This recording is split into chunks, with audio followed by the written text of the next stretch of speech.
This boy heads out to the library on his bike, but instead of riding in a normal way, he goes super fast as if he is trying to race the wind.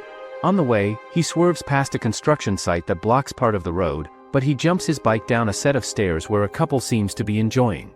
At the same time, a group of people stands around and talks about TJ Kim's bike, saying it looks like it is made fully of carbon. They start to wonder if he stole it, since paying for something like that is almost impossible for a high school kid. TJ Kim replies them by saying that they should just ride their own old and trashy bikes instead of wasting time on them. Still, one guy who is wearing sunglasses speaks up and asks why TJ bought another bike when everybody knows he only got a new one not too long ago. Suddenly, the group notices someone riding downhill fast on a bike, and they realize right away that it is not just a normal bike but a racing bike. It turns out that the rider is actually the same hoodie guy from earlier.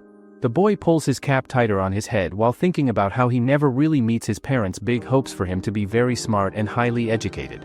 In his mind, he even hears their voices scolding him for bringing home lower marks. He remembers how they are from a family of doctors, which makes him feel like he cannot spend time hanging out with others and instead has to study all the time. The boy speeds straight down the hill on his racing bike, and he even pulls off a downhill skid perfectly without ever pressing the brakes. Watching this, Junli turns to Minu, the guy with glasses, and asks if that boy is really their school president. The next day at Sunny High School, Mia keeps staring at the school president, but then her friend suddenly shows up and begins teasing her about it. Her friend asks if the council president is treating her well, which makes Mia blush right away as she tries to hide her feelings. Still, her friend says she thinks the president is a little strange because all he ever does is study, and he doesn't even seem to have any real hobbies. Mia quickly defends him by saying that Jay is not really like that, and it is just that he has trouble showing his true self or expressing his feelings. All of a sudden, Minu walks into the classroom and almost every girl around begins swooning over him the moment they see his face. However, Mia's friend says she thinks he is nothing more than a clown who spends all his time wandering around. Minu, not caring at all, calls the girl Granny, which makes her face turn red with anger. Right behind them, Dom Kong watches Yuna, and he finds himself crushing on her even harder because he thinks she looks extra pretty when she is angry. Minu then walks towards Jay, and they both stare at each other for a while before Jay tells him to speak fast or get lost because he is busy studying. Minu then invites him to join their bike riding crew as he thinks that the stunt he did yesterday downhill was amazing. However, Jay refuses his offer and says that he is not interested, and this makes Minu mad, so he walks away. In a flashback, Jay received a bike from his uncle when he was 13 years old. Back in present, school is finally over and everyone goes back to their home except for Jay, who is still in class. Minu again arrives and tells him that he wants to give him a chance, as tonight there is a guy who wants to face off against him, so he wants him to join them tonight. Jay refuses to join, then he tries to walk away, but Minu stops him and says that there is someone in their crew named TJ Kim who had been trash talking about his bike earlier. Minu goes on to explain that he really hates people who act like the only thing that matters is a bike's specs. He points out that Jay has clearly been riding the same bike for a very long time, which proves something about him. After saying this, Minu gives Jay the location of the match for later that night and then walks away. When the evening comes, a crowd gathers at the park where the biking competition is set to happen, with everyone excited to see who will show up. June arrives and hands Minu a drink, then asks if Jay is really going to come, but Minu only replies that they should just wait since there is nothing else they can do right now. Curious, Jun-Lee questions him further, wanting to know why Minu suddenly seems so obsessed with Jay, but Minu says that he doesn't need any special reason to want to ride bikes with him. Minu keeps thinking that Jay has been biking for a really long time, and he also believes that if Jay joins their rides, it will be more exciting instead of just going around in circles. Right then, TJ Kim shows up with his sidekicks, and he asks Minu where that stuck-up kid from his school is hiding. After some waiting, Jay finally arrives at the park, and his sudden appearance makes everyone turn their heads toward him right away. TJ Kim tries to introduce himself in front of the crowd, but Jay does not even respond and instead walks straight to Minu, telling him that he is busy and they should just get started already. Right after that, June begins explaining the basics and the rules of the one-on-one race, saying that it will begin in the park, follow the route, and whoever comes back to the starting point first will be the winner. When the rules are set, both riders get on their bikes and prepare, but TJ Kim can't resist mocking Jay by making fun of his old and trashy-looking bike. Afterward, the race begins with TJ Kim having an advantage at the start since his bike is lighter, but Jun-Lee thinks that the real start is when they start pedaling and accelerating, as just because TJ had a good start doesn't mean he is good. Afterward, TJ Kim starts flexing and calls Jay a trash for using a useless bike, and he can't even beat him. However, TJ Kim then notices that Jay is actually catching up pretty fast, so he tries to speed up, but when he sees cones in front of him, he smashes one of them with his bike on purpose. The cone then moves towards Jay, but he quickly dodges, and in front of Jay is a car, so Jay uses a trick to jump over the car, which shocks TJ Kim and Jun Lee. Jun Lee then yells at TJ Kim to stop using these unfair tricks, and he thinks that TJ Kim might end up getting someone killed. However, he also thinks that Jay's trick skills are insane. Jay then catches up to TJ Kim and tries to pass, but in front of them is a sharp turn, so Jay uses his acceleration on a sharp cut, which makes TJ Kim laugh because he thinks Jay is going to get himself killed at this point. However, Jay drifts to get around the corner once again, and this makes TJ Kim panic because his fully carbon machine keeps lagging behind. Afterward, Jay says that they are going to finish this race in just 4 minutes, and hearing that makes TJ Kim even more furious as he grits his teeth and pushes harder. At the same time, Jun Lee watches nervously and thinks to himself that the more competitive these two get, the greater the chance of something dangerous happening, so he can only hope that the race ends without any accidents.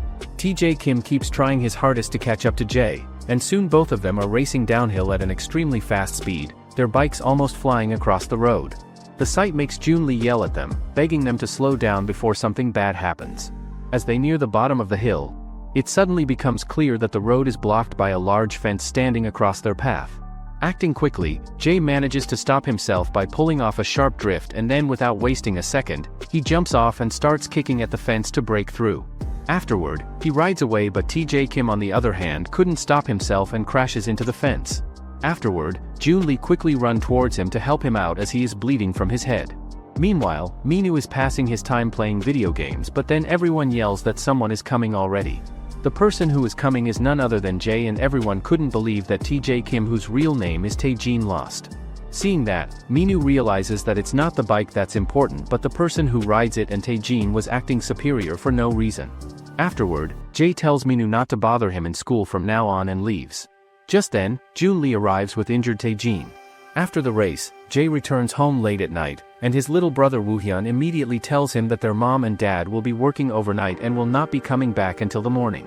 Woohyun then looks at him with a serious face and asks where he has been biking so late at night, before scolding him and saying that if he keeps wasting time like this, he will never get into a good college since this is such a crucial time to study. Just then, Woohyun suddenly hears the opening theme of his favorite TV show coming from the living room, so he dashes off, but on the way his foot hits an object on the floor and he falls down. Jay helps him for a moment, then goes to take a shower, and while the water runs, he keeps thinking back to the match from earlier and everything that happened. The next morning, Jay heads to school as usual, but he notices that his bike's tire is completely ruined from last night's race. Woohyun comes out and tells him that he cannot possibly ride the bike in that broken condition, but Jay ignores him, sits on the bike and pedals away anyway. Watching him leave, Woohyun sighs and thinks to himself that it is a shame his brother keeps wasting so much time and energy on something like biking instead of focusing on his future. Meanwhile, Mia rides on a public bus on her way to school, and there she overhears a couple of boys talking nonsense about how slow the bus is, even saying that they should just get their own scooters instead. As she looks out the window, Mia suddenly spots Jay riding his bike along the road.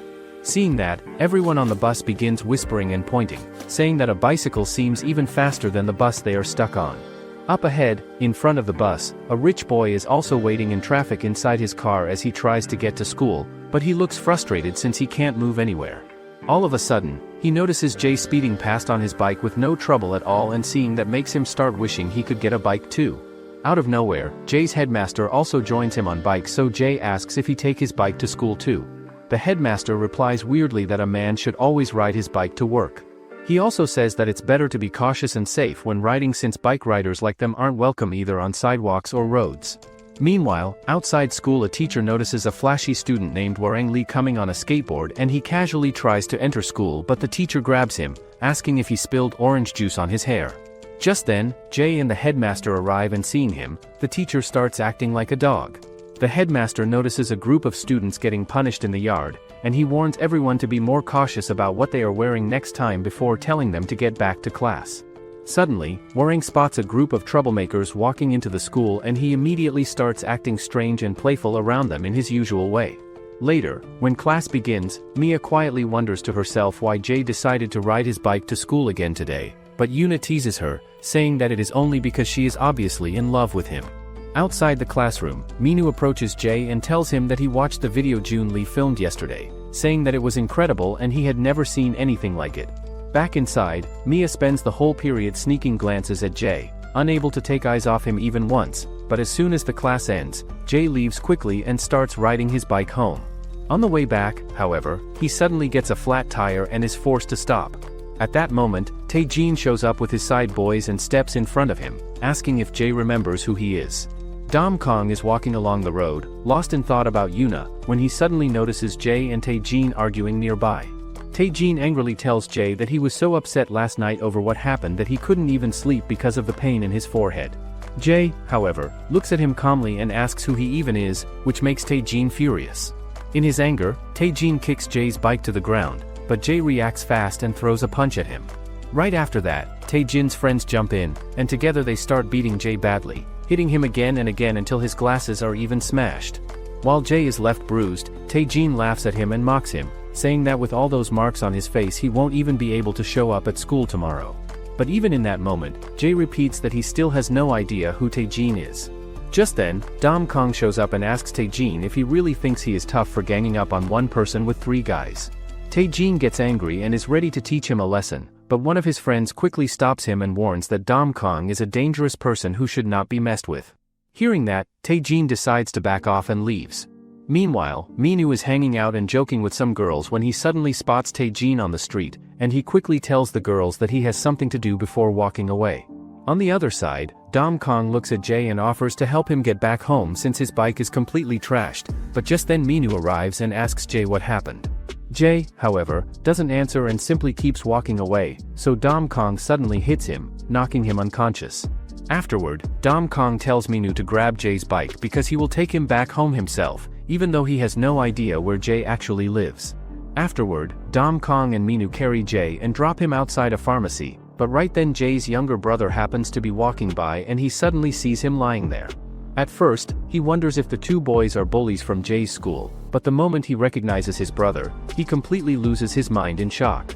Dom Kong and Minu then ask him if he knows Jay, but Woohyun, feeling scared and thinking they really are bullies, quickly says that he has no idea who the boy is. However, Minu and Dom Kong finally recognize who Woohyun is, but by that time he is already running away down the street.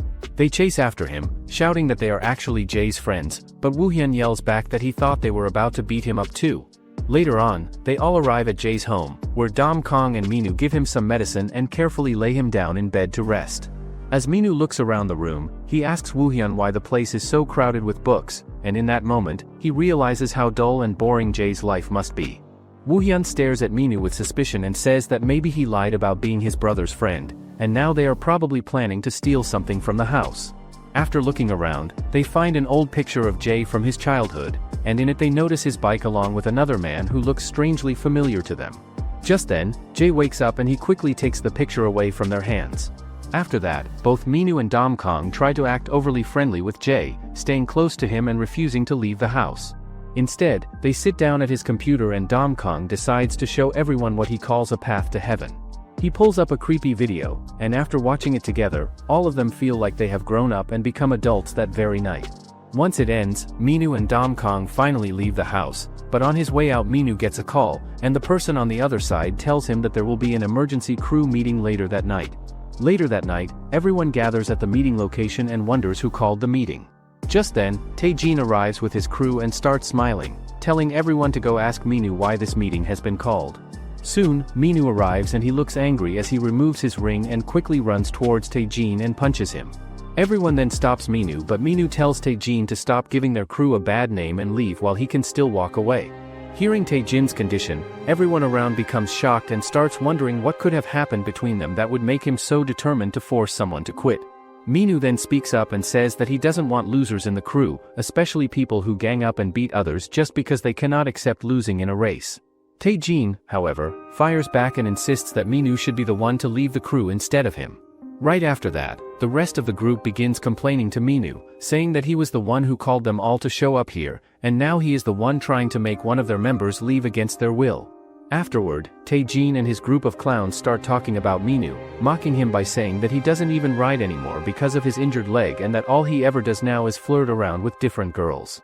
Minu, instead of backing down, suggests that they settle everything with a race to decide who gets to stay and who has to leave. Hearing that, Tae-jin immediately agrees, but he also lays down a condition, saying that it will be a 3-on-3 race and whichever side loses will be forced to leave the crew for good. The next day at school, Huang is sitting at his desk and he starts dreaming about having Dragon Ball powers. Right then, a pretty girl comes over and wakes him up, and she even brings him some milk to drink. Before he can even enjoy it, his fat friend suddenly grabs him and almost chokes him while saying they should stop sitting around and go to the cafeteria so they can eat some snacks together. At the same time, Junli asks Minu what he is planning to do and Minu explains with confidence that he will win and kick the others out. But Jun starts wondering in his head how Minu thinks he can really do that when he has one bad leg to deal with. After that, Jun speaks again and asks if maybe they should try to get Jay to help them out, since Jay is also one of the people responsible for everything turning into this problem. While this is happening, Jay is studying by himself when Mia comes over and puts a patch on his cut, but Jay decides to ignore her and does not say anything. Just then, Yuna suddenly smacks the table and she tells Jay that when a girl shows some interest in him, he should at least be polite enough to say thank you. She adds that she has actually been worried about him ever since she noticed the cut on his face earlier that morning. Right after that moment, Dom Kong shows up and begins acting like he is Jay's closest friend, which makes the girl stare in surprise. Soon after, another boy comes walking in and tells Jay that Jun is calling him and wants to meet him right away. When they meet, it becomes clear that Jay does not even remember who he is, so Jun patiently explains everything to him for 5 whole minutes. After that, Jun tells the entire situation about their upcoming match against Tae-jin and he says that he needs Jay to join their side and help them later that night in the important race. Later that night, Jun and the others start getting ready for the race, and when the time passes at 8 o'clock, Jun becomes sure in his mind that Jay is not going to show up. Even so, Jun and Minu step forward and prepare themselves to face Tae-jin and his 2 buddies, but Jun suddenly notices something strange about Tae-jin's bike, because he sees that Tae-jin has installed brakes on it and even replaced the front wheel with a new carbon wheel. Out of nowhere, everyone then hears the loud noise of a scooter coming from behind them. When they all turn around to look, they see a girl standing there who introduces herself as Harry Lee, explaining that she is actually a commentator for biking shows on an internet channel. She continues by saying that she was really hoping to do a live broadcast of this race on the internet, and after hearing that, Minu immediately tells her that she should go ahead and do it. After that, Harry Lee starts her live stream and soon another guy begins to explain the rules for the match, telling everyone that the event will be a relay race tonight. He continues by saying it will be similar to a normal relay race where runners pass the baton and go around the track, but instead of using a baton, they will be passing around glowing LED armbands. He also explains that the runners are already standing at their designated spots on the course, and whichever team manages to hand off their armband and then make it back first will be declared the winner of the race. On Tae-jin's team, Hyungmin is chosen as the first runner, so Minu quickly turns to Jun and tells him to take care of his road bike and be ready. After that, the race officially begins with Harry following her closely behind them on her scooter. Everyone watching is shocked when they see how quickly Hyungmin speeds ahead and manages to pass Jun. But as the race continues, Hyungmin starts to get frustrated when he realizes that Jun is still right behind him and not giving up, so he decides to push harder and try to put more distance between the two of them. No matter how much effort Hyungmin puts in, Jun never falls back and keeps riding steadily right behind his wheel. At that moment, Hyungmin thinks that maybe Jun is actually using a slipstream on him. This is a racing technique where the rider breaks the wind resistance by staying directly behind someone else so that it becomes easier and faster to keep riding without using as much energy. Hyungmin then starts thinking that maybe he should let Jun pass him instead of wasting more energy, and soon after, Jun takes the chance and rides ahead of him. Once he gets in front, Jun shifts into a higher gear and begins pedaling hard as he rides straight toward the uphill part of the track. Meanwhile, Jaewon, who is standing right beside Minu and waiting for his turn, suddenly hears the sound of the scooter engine. At that moment, Jun quickly arrives and stretches out his arm to hand over the band to Minu. Afterward, Minu takes the lead and soon he is going to enter the last third of the course, but Jun gets worried and hopes that Minu doesn't hurt himself. Minu tries his best to ride as fast as he can because he can't lose and get Jun kicked out as well, but then he notices pain in his leg. Minu then runs past Tae-jin, who then yells at his team for taking so long. However, Jaewon is moving as slow as an ant and he keeps getting slower and weaker, but at the same time Minu finally enters the last part of the course. After that, Minu suddenly sees a cat standing right in front of him and he tries as hard as he can to hit the brakes, but his leg starts to hurt really badly and he ends up falling over to the ground. When everyone sees that happen, they all get shocked and start wondering what went wrong with Minu and why he suddenly fell down like that in the middle of the race. Right away, Harry makes the decision to stop the live stream because of the accident. Just then, Taejin rides past Minu with speed and yells loudly that he is going to win no matter what. At the very same time, Jae shows up next to Minu and asks him in surprise what he is even doing lying on the ground instead of finishing the race. After that, Minu puts on the band and takes his bike, saying that he already knows about the rules and the track because June told him earlier. Minu then gives him his helmet, but the helmet smells really bad, almost like rotten fish, and it is hard to even wear it without making a face. Meanwhile, Taejin is already far ahead on the bike, and he keeps thinking to himself that this is going to be the last time Minu acts like a trash guy in the whole crew. All of a sudden, Taejin feels someone behind him, and when he quickly looks back, he is shocked to see that it is Jae riding after him. Right away Taejin gets scared and starts to panic, and he pushes himself to ride as fast as he can. In front of them, the only part left now is the final downhill, and Taejin keeps thinking to himself that Jae will never be able to get through the last U-shaped downhill without brakes. After that, Taejin starts going downhill, but the memory of his last race where he rushed downhill and ended up crashing badly comes back to his mind, and it haunts him so much that he presses the brakes again. Right at that moment, Jae suddenly speeds right past him with no fear and pulls off a rock walk move while going downhill, leaving Taejin shocked. After that, Jae suddenly brakes hard and stands right in front of Taejin, so Taejin also stops his bike and asks him what is wrong with him this time. Jae tells him clearly that they are going to see who is really faster, either his fancy carbon bike or the piece of scrap metal that Taejin had called it earlier. But Taejin replies that he will make sure to get him back for that cheap trick he pulled during the downhill last time, and he does not plan to forget it. Jae then says that they will settle everything with a full all-out run on the straight road, and whoever crosses the finish line first will be the real winner of the race. He also adds that Taejin should blame himself for being a loser instead of blaming the bike, and hearing that makes Taejin furious. Afterward, they both get ready on a straight path and rides as fast as they can, and surprisingly Jae is again in the lead. Meanwhile, Minu gets back and apologizes to everyone for ruining the race for them. Suddenly, everyone notices someone coming and wonders who that is ahead of Taejin with a red band. Afterward, Jae easily wins the race and everyone wonders what Jae is doing here all of a sudden. Just then, another guy shows up and says that in this race he doesn't know why another guy was added to the Sunny team, but having someone interfere who is not in crew doesn't seem fair. Hearing that, Minu tears the crew badge from his jacket and says that he is going to leave the crew. After that, June also decides to leave the crew together with Minu, but Minu feels really bad inside and keeps blaming himself for everything that happened. However, June tells him honestly that he only joined the crew because of him in the first place, and it is not like they cannot keep biking just because they are no longer part of the crew anymore. Right then, Jae walks up to Minu and hands him his helmet back before turning around and walking away without saying anything else. At the same moment Harry realizes with shock that Jae is actually the one who inherited his bike all along. Afterward, Taejin's friends start talking happily about celebrating this moment by going out for burgers and drinks, but Taejin himself cannot enjoy it and instead feel humiliated because of Jae. Just then, a boy named Vinnie shows up and seeing him makes Taejin and his crew nervous. Vinnie says he watched the live stream and noticed Minu's leg looks fine since he is riding again.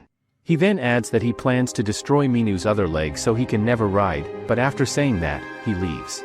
That night, Minu comes home and his father scolds him for wasting time instead of studying. His father slaps him and calls him a shame, saying that even as the oldest son he is a disgrace to the family. Angry, Minu leaves the house, but later he sits outside thinking he has nowhere to go and blaming himself for everything. Suddenly, Jae shows up out of nowhere and says Minu is like a kid who cries because he is lost. Jae tries to leave right away, but Minu asks if he can stay with him for tonight. Jae ignores him and keeps walking, so Minu follows after him without giving up. Minu explains that he will only stay for one night since he has no money, but Jae says he should ask some other friend because Jae has to go back to his studies.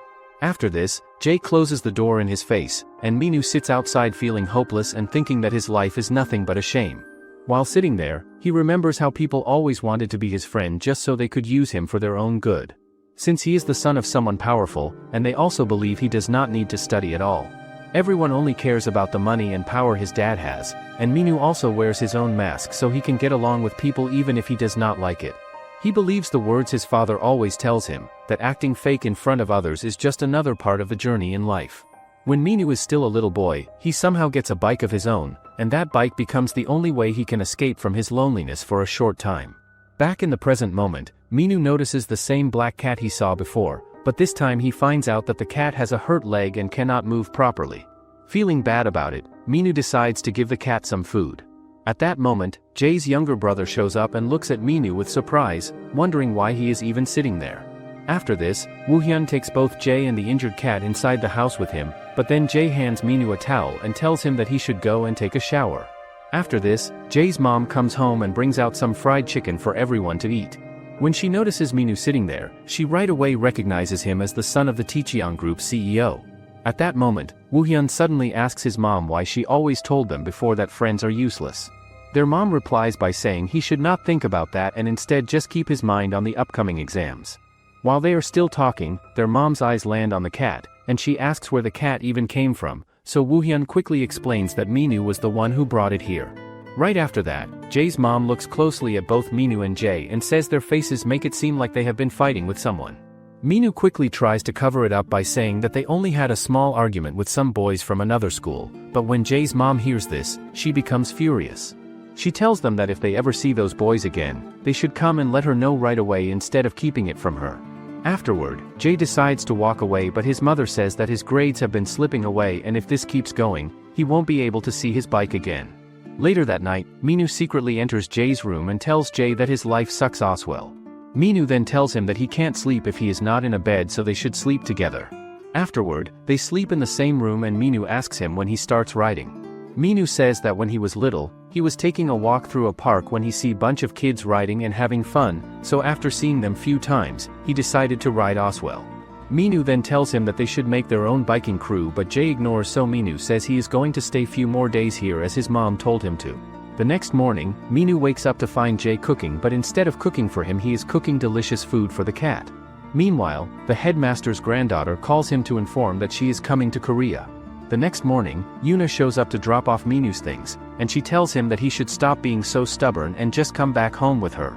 She also asks if Jae is being nice to him and actually letting him stay at his house without trouble.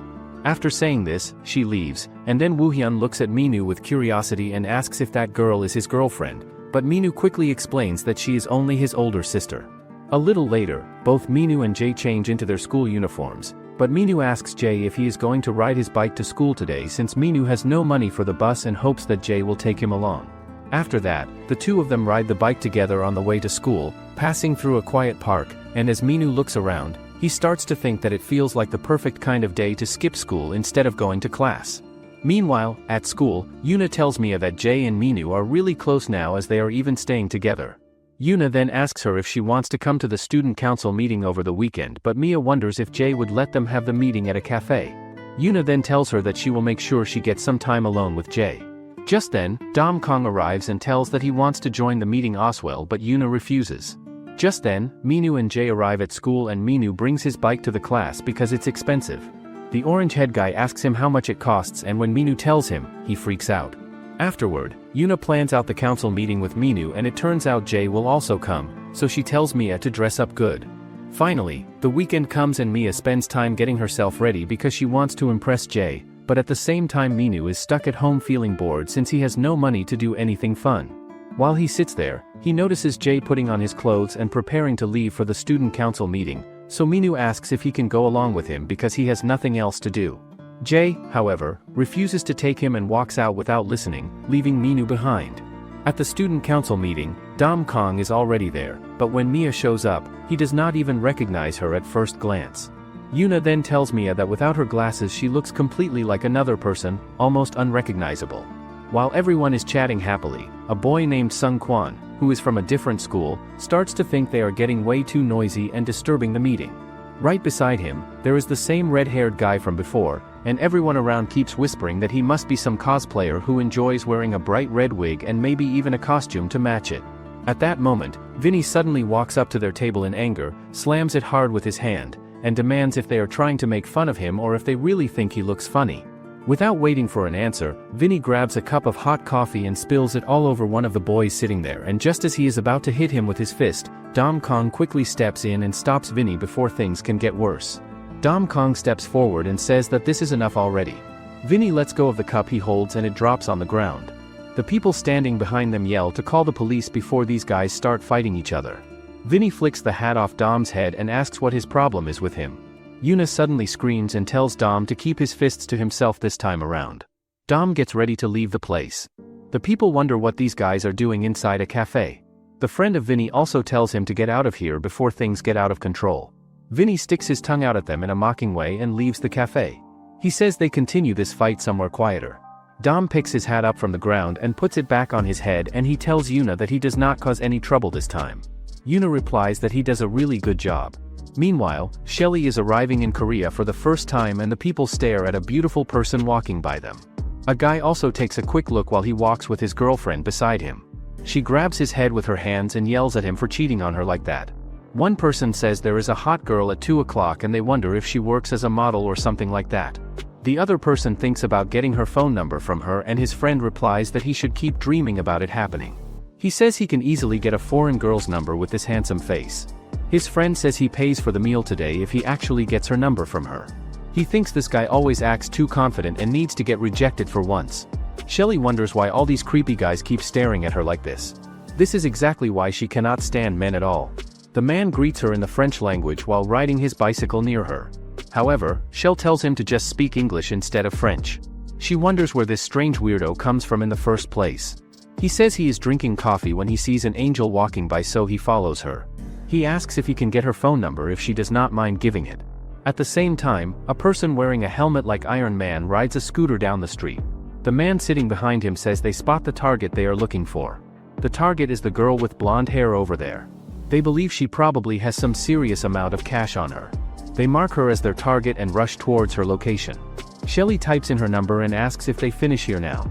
She throws his phone back to him and gets ready to leave this place.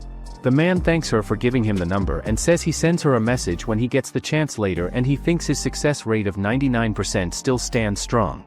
Nobody can resist his natural charms and good looks, but when he looks at the number closely, he thinks it is messed up and she tricks him completely. At the same time, Jay rushes really fast on his cycle down the street, and a construction worker relaxes around a ledge during his break time. Jay picks up the helmet and says he borrows this for just a second. He puts the helmet on his head and cycles forward quickly. At the coffee shop, the employees clean up the mess and complain about kids being so weird these days. The girl feels bad that those people have to clean up other people's mess.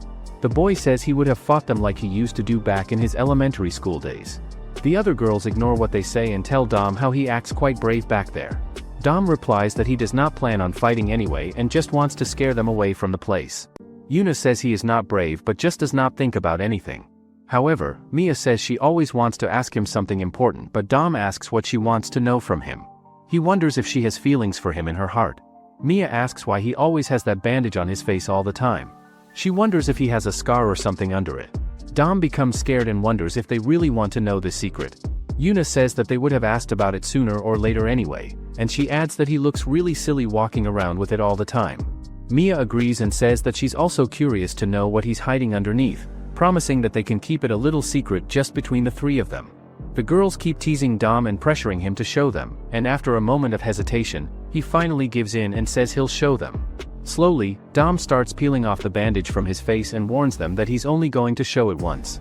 As he takes it off completely, he thinks to himself that this is the end of keeping his secret hidden any longer. When the bandage finally comes off, both Yuna and Mia are shocked to see that Dom actually has a mustache growing on his face. The girl asks how he has a mustache when he still goes to high school, but Dom reveals his special secret lotion for growing this mustache on his face. A boy asks if he can let him use it once for just a little bit. Dom says he does not give it to him at all. He gets it with great difficulty on the black market.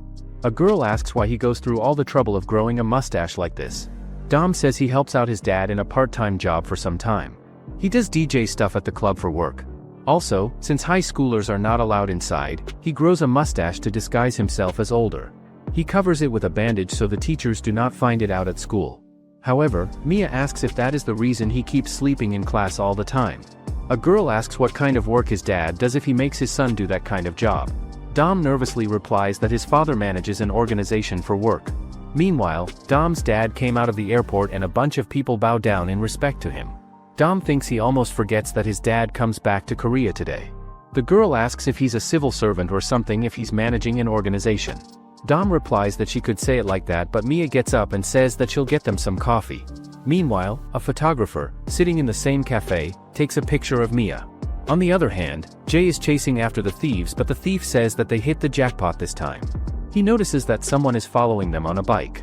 He tells his buddy to speed up, and he asks which lunatic would try to chase a motorcycle with a cycle, and he mocks Jay for being a fool. He can never catch them with his bike. Afterward, Jay notices that they take a right turn on the road. He then takes a shortcut by cutting through an alleyway instead. Jay speeds through the alley really fast and spots a parked vehicle sitting across the wall, and he uses the car to push himself up onto the edge of the wall, and then he starts riding along the edge of the wall. Some kids play soccer in a nearby area, and a boy kicks the ball into the air, and they see a person riding a cycle over the top of the wall. They wonder if this is some attack on bicycle show happening. They cheer for him and call him totally awesome, but the thief says they finally lose him for good. Another guy says he is dumb enough to think he can chase them on a bike, and Jay almost catches up with them and sees the thieves right in front of him.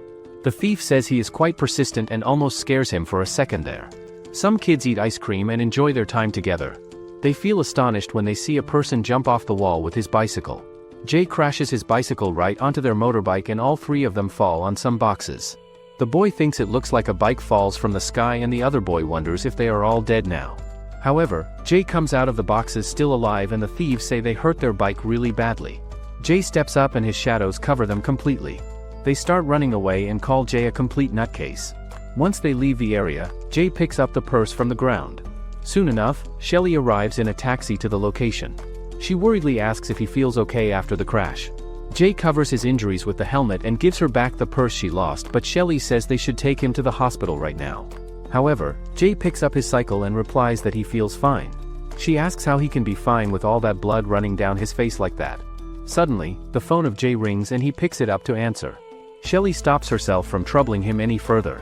Jay explains that he gets into an accident, and Yuna asks if he gets hurt badly. Yuna explains that Jay gets into an accident while he rides his bike somewhere. He says he cannot make it today and the meeting is postponed to another day. Mia worriedly asks if Jay gets hurt in the accident.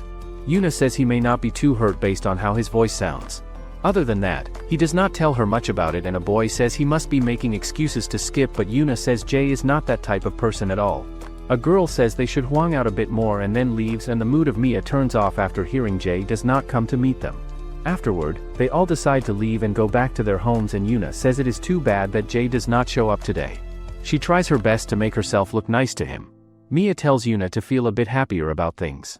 Dom also feels really lucky today because he drinks coffee with Yuna in the morning. Mia asks what that guy talks to her about earlier. Yuna takes out the business card and says the man works for a fashion magazine. He asks her to become a model for them. Mia takes the card from her and gets really shocked. She says it is a magazine that many people know about. At the place where Jay lives, Minu sits and watches TV. Meanwhile, Jay is walking to a shop that works on bikes, and as he goes inside the shop and asks for the person who fixes bikes. The mechanic turns out to be a girl, and she says hello to him. Jay tells her that he comes to get his bike repaired and fixed. The girl knows who he is from the last race they have, and he asks if he does not remember who she is and explains that she records their last race with a camera. She gives him some first aid supplies and says the treatment is complete, but Jay says he does not come here for first aid treatment but to get his bike fixed up. Harry says he really messes up his bike badly this time. The fork part in front will get totally destroyed and broken. She asks if he really crashes his bike while trying to catch some thieves to return a purse to a girl, as he is quite an interesting person. Jay looks at the picture of his uncle hanging on the wall, and he remembers watching his uncle on the television when he is just a little kid. His uncle is a racing champion in the sport of cycling. His uncle also asks him what dream he wants to accomplish in his whole life. Little Jay replies that he wants to become a doctor when he grows up. His uncle says that dream comes from his parents and not from himself. He wants to know what Jay truly desires deep inside. Jay says there is nothing he really wants. He is just a student and all he can do is study like his parents tell him to do. His uncle says that studying is important too, but if he finds something he is really good at, then he should do that thing, and Jay wonders what his uncle means by those words. He asks his uncle what his own dream is for the future, but the uncle replies that he wants to stand on top of every single person in the world. He wins the race and proves that nothing is impossible to achieve, and the commentator announces that this is the first time that a Korean cyclist wins the race in the finals. Jay quickly turns off the TV once his mom tells him to do his homework, and after watching the race, his heart beats really fast and he thinks his uncle actually does it and wins. Meanwhile, Minu asks Jay about what happens to his face and wants to know if Jay gets into some kind of accident, and Jay says yes. Minu asks how Jay manages to hurt himself every single day and questions where his bike is right now. Jay tells him that he leaves it at a shop that fixes bikes. Minu asks if his bike gets completely broken and Jay agrees with him. Minu feels bad for Jay because he cannot ride his bike anymore. Then Minu suddenly realizes that he has to ride his bike by himself starting the next day. He asks Jay if he falls asleep while riding his bike. The next day at school, some friends of Jay come over to where he sits. Dom Kong puts his arm around Jay and asks if he feels okay. However, Dom Kong says everyone worries about him when they hear about his accident yesterday, and Mia worries the most. Mia walks in and covers Dom Kang's mouth with her hand. She feels happy that Jay does not get hurt too badly. Yuna asks what actually happens when he goes to the cafe. Jay tells them it is not a big deal and they should just forget the whole thing. He needs to study right now, so they should go away. The teacher walks into the class and tells all the students to sit in their seats. Dom complains that it is break time, so why do they need to sit down? Yuna says the teacher probably comes here to tell them something important. The teacher taps on the desk and tells everyone to listen carefully. Starting today, they get an exchange student in their class. The students wonder if the student comes from a foreign country and hope the person is a girl. The teacher turns red in the face and tells the new student to come inside. The boys get really excited and say she wakes them up from their dreams. The teacher explains that she lives in England before and decides to transfer to their school. She stays here for 1 semester, so everyone should act nice to her. Shelley tells everyone her name and says she enjoys traveling and riding bikes. The boys shout with happiness and say an angel comes down to their class. Yuna thinks all these boys act like the same sad losers. Dom Kong thinks Shelley looks pretty, but Yuna is the only girl he wants. Jay keeps studying hard even during break time and does not pay attention to all the loud noise. Shelley looks at Jay and thinks she finally finds him. At the same moment, the security guard walks in the hallway and wonders why everyone makes so much noise. He looks around and sees the principal looking into a classroom. The students talk about how attractive the new student is, and the principal wonders why these young guys stare at Shelley like that. The guard asks the principal if something is wrong with him. Inside the classroom, the teacher says he assigns her a seat, but Shelley walks past him and says she finds her own seat instead. The boy and Minu show up in the classroom breathing really hard. Minu wants to know where that annoying nerd is.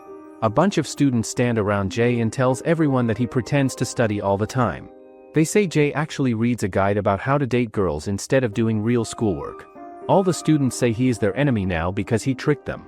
Some girls walk up to Shelley and tell her that her hair looks really nice. They want to know how she knows Jay. Then Minu comes over and says he is from class 3. Shelley thinks these guys are total losers and wants them to go away. Minu walks to Jay and touches his shoulder. He asks the popular guy if they can talk for a minute, but Jay says he is busy right now and they can talk later. Minu grabs Jay and tells him to just come with him. Shelley looks at Jay and feels really happy inside, almost like her heart is glowing. Minu, on the other hand, jokes that he never thought Jay would try to get a girlfriend so quickly. Curious, he asks how long they have been dating each other, but Jay explains that they are not dating at all. Minu looks confused and thinks Jay must be joking, so he asks him to explain why he kissed that pretty blonde-haired girl in the first place. Minu still can't believe that someone like Jay, who he always thought of as a quiet and nerdy guy, actually kissed a girl before he ever did. Jay gets defensive and says that the girl was the one who came up to him and kissed him out of nowhere without even warning him. Minu stares at him and asks why she would do that for no reason, and then he starts questioning why Jay hasn't said a single thing about living together with someone lately. Minu suddenly knows he said something he should not have said. The students ask if they hear this correctly about Jay and Minu living in the same place. The girls think maybe Minu likes guys and fights with Jay because Jay cheated on him. The boys feel disgusted that Minu lives with that book-loving nerd. Minu tries to tell everyone it is just a big misunderstanding. However, the rumors have already started going around the whole school. One boy thinks this is a great chance and decides he needs to post this story on the school news page. Another boy gets close to Shelley and thinks her hair smells really good. Shelley punches the boy hard and thinks that Jay is pretty popular at school. Dom speaks up from somewhere in the room and asks how they can leave him out after they all bonded together. All of a sudden, Mia gets up from her chair, and Yuna asks what is wrong with her. Mia walks out of the classroom and goes down the hallway by herself. While she walks, Mia thinks about her past when some girls bullied her badly and broke her glasses. They made fun of how she looked in those glasses and called her mean names. Jay came over to her during that hard time and asked what her eyesight number was. Mia told him it was -1. Jay gave her his own glasses and said they have almost the same eyesight so she can use them to see better. Later that night, the team of Jay meets up in the park together. June asks Jay if he plans to join the competition they are talking about. Jay tells him that he does plan to join. Minu questions why he stays so quiet right now. He wonders if Jay thinks about changing his mind about it. However, Jay just keeps thinking about what that Sango clown says about his uncle in the interview he watches. June says he does not know the reason why Jay suddenly wants to join, but he feels glad that Jay rides with them. June also mentions that they do not have enough people to call themselves a crew yet. Minu says those Zephyrus also join the competition this time. If they end up racing against them, he kicks their butts this time for sure. June tells Minu not to stress out so much about it. They cannot undo what already happened in the past. Minu asks if they should make a name for their new crew and June agrees with the idea. June asks if they have any good names in their mind and they all think about it, and Minu says Super Cool Crew sounds really great to him. However, Jay says that name sounds childish and June also agrees with Jay. Afterward, Minu shouts out more names like Tiger Crew, Big Giant Crew, Ultra Crew, and some other names. Jay tells him to stop coming up with these ridiculous names right now, but June suggests going home and thinking about it tomorrow at school instead. Jay says he really hates being on the same crew as this stupid person. Minu suggests they go with some tough name like Super Cool Crew again. Jay tells him to stop trying so hard with bad names. The next day at the school, the teacher teaches English to the class. Minu ignores everything and tries to come up with a crew name instead. He thinks this is the hardest he ever thinks in his entire life so far. After the class ends, the boys tries to come up with names together and Jay checks the notebook of Minu and asks if these are the only names he came up with last night. Minu says they have to use Super Cool Crew as they do not have any other choice left, and Jay replies he does not want a stupid name like that one. Minu asks the smart guy about what names he has on his mind then. Jay replies to anything except Super Cool works fine for him, but June thinks Minu keeps their last crew named Zephyrus. Shelley walks in and asks Jay what they are doing right now. Once she hears they are making a bike crew, she asks if she can join as well with them, but both Minu and Jay look surprised upon hearing what she says. June says the competition can be a bit dangerous for a girl to enter. However, Minu says a beautiful girl like her always feels welcome to join them. She only needs to push the pedal and he handles the rest of everything. He asks if she knows how to ride a bike properly and Shelley replies that she rides better than him. Later that evening, Jay and Mia are cleaning the blackboard. Afterward, Mia nervously questions Jay if he dates Shelley right now, but Jay asks what she talks about with him. Mia replies that everyone talks about how he dates a foreigner, so she just feels curious about it. Jay says they do not date and asks who spread nonsense like that around school. Mia feels relieved hearing this and says never mind about it as she asks if they make a crew or something earlier today. Jay agrees and says they are making a biking crew together, but Mia says that it sounds really fun and asks what their crew's name is, but Jay replies that they go with Hummingbird as the name. Mia says Hummingbird sounds quite cute to her. She asks if they make their crew logo or emblem yet. If not, she can make one for them to use as she wants to work in design after graduation, so she would like to make a logo for the crew. Jay agrees and thanks her for doing it for them. Mia blushes and says sweet to herself. Jay says they should pack their bags and leave the classroom, but Mia asks Jay one more thing before they go. She plans to buy a bike soon and asks if he can teach her in his free time, but Jay says he teaches her when he gets the time to do it. After school ends, Jay visits the bike shop in the area. Harry welcomes him and Jay gets straight to the point with her. He asks if his bike is ready to use now. Harry replies that he comes later than she thinks he would. At the same time, Dom reaches his home and his father invites him to join them at the table. He tells Dom to have a drink with his old man for a bit. Dom replies that he feels tired and has got work in a bit. His father asks if he cannot act a bit happy after seeing his father return. It makes him feel a little sad inside. He puts his arm around Dom and asks if he dates girls at school these days. Dom asks if he goes crazy or something. He does not get into those things at all, and his father says he does not act stiff like him when he is his age back then. He only gets one chance to be young, so he should enjoy it till it lasts in life. He also asks if anyone troubles him at school lately. The brother of Dom's father tells him to stop bothering his kid and eat with him instead. Dom asks if he can buy him a bike so he can do some exercise activities. His father asks why to buy a bike all of a sudden like this. He asks his worker how much a bike costs these days now. The worker replies around $50 for a decent one to ride. He understands it and takes some money out of his wallet right away. He hands the money to Dom and tells him to get a nice bike for himself. Dom asks if he makes a joke right now with this amount. Later on, Dom browses through the internet to look for bikes to buy and he thinks all of them cost so much money. The next day at school, the teacher beats Vinnie as punishment for his behavior. He asks if Vinnie takes the school as his playground to mess around in, and he never graduates unless he smartens up and stops doing whatever he wants to do. What kind of clown is he who does not come to school without a bag to carry stuff?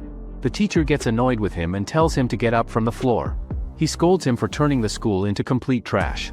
If he screws up one more time, then he gets expelled from school forever.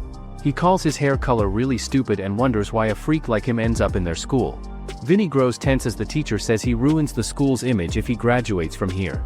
Suddenly, the teacher bumps into Sung while walking around. He looks up and sees the student making a serious face at him.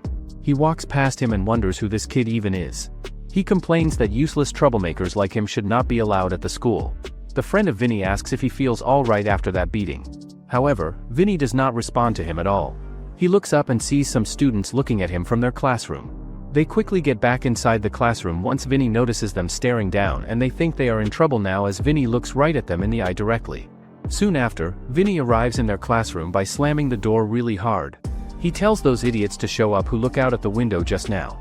The whole class remains puzzled as to who messes with the top dog of this school today. Vinnie tells them to get over here while he still acts nice to them. A boy apologizes and says he just happens to be looking outside the window randomly. Suddenly, Vinnie approaches him with a chair in his hand to use. He smacks the boy hard with it and says who cares about his sorry excuse right now. Meanwhile, at the school of Jay where things happen differently. A poster gets posted about Minu and Jay dating each other romantically. Moreover, Shelley is the girlfriend of Jay according to the poster rumors. Some boys click photos of Shelley and think she looks really hot in them. However, she is talking with her father on the phone right now. She says she wants to ride bike here and asks if he can send her the cycle soon. She thanks him as he agrees to the condition she asks for. Dom is also on his phone and feels quite upset that he even does property damage now. He thinks this ignores his calls and texts on purpose. Yuna wonders why that fool stays on his phone all day and has an angry look on his face constantly. Besides Yuna, Mia tries to come up with a logo for the Hummingbird crew they form together, but Yuna asks why she draws when it is lunchtime for everyone to eat.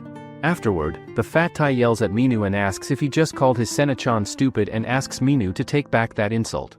Jay then tells Minu to apologize as it's his fault, and then the fat Thai leaves Minu, saying he shouldn't look at his girl. Afterward, the guy grabs an envelope which says it's from the manga crew and Minu sees that. He wonders if this otaku dude is gonna be the street league competition too. Afterward, Minu and Jay leaves the area and, on their way, Minu wonders what kind of crazy weirdo that was.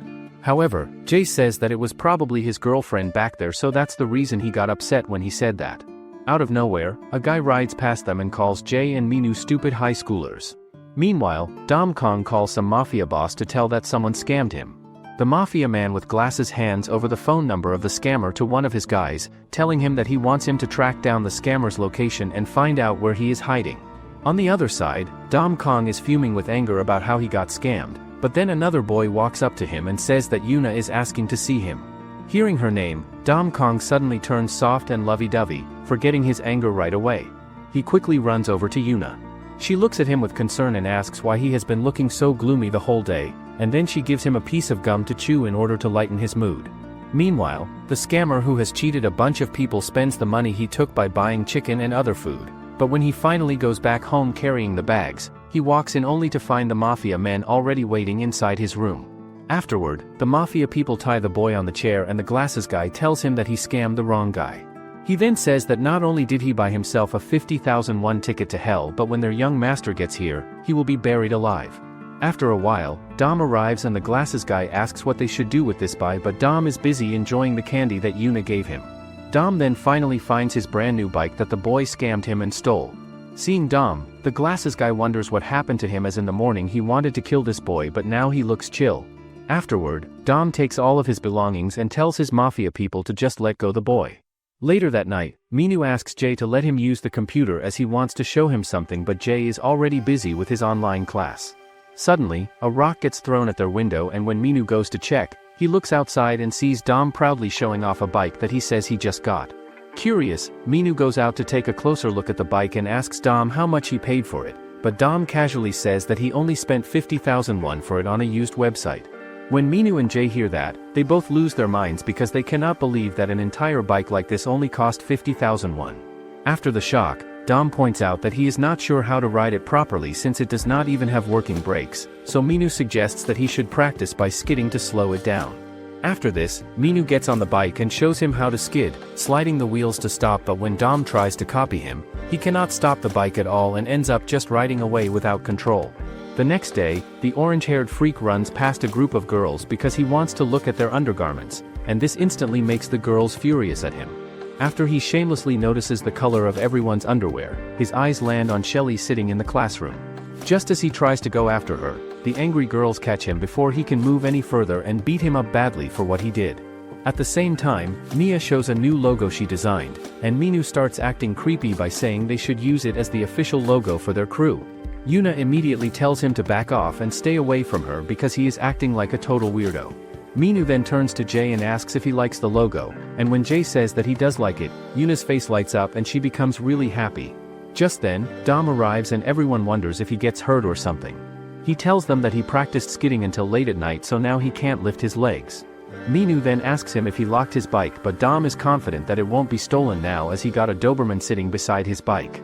After this, Mia looks at Jay and asks if he has some free time during the weekend because she wants him to teach her how to ride a bike. Yuna steps in right away to support Mia, saying that Mia already did all kinds of research and put in effort just so Jay could teach her this weekend. Hearing that, Jay agrees to help her, but this instantly makes Shelley upset, and she angrily asks who even told Mia that she could take Jay like that. Right after, Mia and Shelley start arguing back and forth, but Minu steps in between them and say that he is free anyway, so instead of fighting they can all just Huang out together.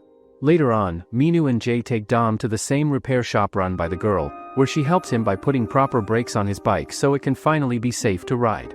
While they are there, Minu asks Harry if she really manages both the live stream work and the repair shop at the same time, and Harry explains that the live stream is only something she does for fun, while this shop is actually her main job. After that, Harry asks why they are not exercising if they have that big competition coming up soon, and she seems surprised that they are not training. Hearing her question, Minu replies with confidence that they do not need to bother working out because having Jay on their team already means an easy victory. Right at that moment, June shows up at the shop and says that he comes here often for bike maintenance, and today he also needs to get one of his tires changed. Afterward, June shows them a video of a guy who is riding 100 kilometers per hour and everyone gets stunned seeing that video of a beast. Harry says that the car in front of him is acting as a windbreaker, and under those conditions, any elite cyclist even in Korea could break 100 kilometers per hour. June then tells them that this guy is Monster 13, he was a well-known football player at an American high school. Now, he has formed a monster crew and will be in the competition, and he is considered one of the likely candidates for victory. Afterward, Harry takes the boys to show them a place where members come to exercise once in a while to improve themselves. Afterward, all of them take their bikes to the rollers to try, and it turns out Jay is doing it perfectly. After a while, they are finally done with their training. The next day, everyone meets up at the park, and Dom brings ice cream for both Shelley and Mia, but after taking a lick, Shelley just tosses the wrapper away without care. This makes Dom furious, so he steps in and shows her the right way, teaching her how to carefully lick the top layer of the packet instead of wasting it. At that moment, Minu and Jay arrive at the park too, and Dom suddenly decides that he wants to show off to Yuna the new skills he spent the entire night practicing. He tries to impress her by hopping on his bike and attempting a long skid, but instead he loses balance and falls to the ground in front of everyone. While this is happening, Jay focuses on teaching Mia how to ride a bike, and the first thing he does is adjust the seat higher to fit her. Afterward, Mia climbs onto the bike nervously, and Jay holds onto her seat tightly so she does not fall. Then he explains that she should not put too much strength into her shoulders because it will only make it harder for her to steer the bike smoothly. When Shelley sees them together, she gets jealous and walks over, telling Mia not to act like she is flirting with Jay while he is teaching her. At that moment, Minu suddenly remembers a piece of his childhood when he had just gotten a bike and spent time hanging out with his siblings, feeling happy back then. Returning to the present, Shelley looks at Jay and says that she also wants him to teach her how to ride, but Jay asks if she already knows how to ride a bike from before. After this, Mia and Shelley begin arguing with each other again about who Jay should teach first, and neither one of them is ready to give up or back down. They both try to pull Jay to their side, making the situation even more awkward. Finally, Minu steps in between them and tells Jay that he should just take a break and rest for a while, saying that he himself can help Mia practice riding the bike so that Jay can spend some time relaxing with Shelley instead. Afterward, Jay and Shelley talks about their glasses as Shelley took his eyesight glasses and gave him her sunglasses. Mia on the other hand gets jealous of seeing both of them talking together, but then Yuna shows up and asks Minu why he is teaching Mia instead of Jay. Minu tells her that Jay said he is tired, so they switched places, so Yuna tells him not to get funky with Mia. Just then, Dom arrives and tells Yuna to get aside so that Minu can have a nice time with Mia, but Yuna gets creeped out. Afterward, Minu tries to teach Mia how to ride a bike, but she cries that she has no talent for bike riding. However, Minu says that it has nothing to do with talent as she is just afraid of falling over, so she isn't moving forward. Minu then tells her not to be afraid of falling over but do whatever she can with confidence. Afterward, Mia decides to give it one more shot, and it turns out Mia keeps riding and everyone gets excited to see her except Shelley. Later, Mia finally gets hold of how to ride a bike, but then Jay decides to leave as he has to go study.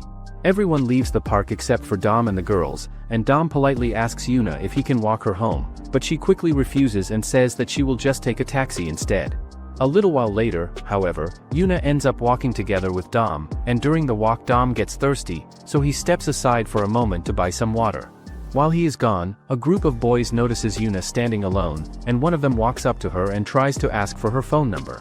Yuna looks at him without fear and confidently insults him, saying she would never give her number to a clown like him. Just as the boy gets angry, Dom comes back and without hesitation lands a hard punch on the guy to protect Yuna. After that, Dom charges at another one of the boys and knocks him out with a single punch, then he keeps going and beats the rest of them one by one until Yuna finally yells at him to stop. Later, as they are walking together, Yuna tells Dom that she is going to take a taxi home from here, and Dom asks if it is because of the fight he just had. Yuna replies that she does not ever want to see him punching anyone again, but Dom questions her back, asking if she really expects him to just stand there and let them hit him without fighting back. He then says that to a girl like her, who has grown up like a little princess, he probably looks no different than the punk she saw him fight. After saying this, Dom leaves her behind, but one of the thugs who managed to escape quickly calls Sung and Vinnie to inform them about everything that happened. A little later, the rest of the thugs scold the boy for telling Vinnie and Sung that they were beaten up by only one kid, but then Vinnie shows up in anger and kicks the boy himself. Afterward, they tells Vinnie and Sung that the boy had long hair and a band-aid under his nose, but then one of them shows him the picture of Yuna that he took earlier. Afterward, another guy gets furious over him for taking that picture secretly, but Vinnie seems to recognize the bike, so he tells Sung to send that picture to him. Afterward, Vinnie calls another guy who is training and sends him the picture and asks if there is anyone in his crew who rides this bike. However, the guy hasn't seen anyone in his crew riding a track bike. However, Vinnie then tells him that he is looking for a guy with long hair and a band-aid under his nose, but then the guy recognizes him as Dom from the Sunny High School. The next day at school, Minu asks Dom if he wants to go do some roller practice with their bikes after school, but Dom says that he has some work. Just then, Jay tells Minu to stop coming to their class, but Minu says that they are all part of the same school.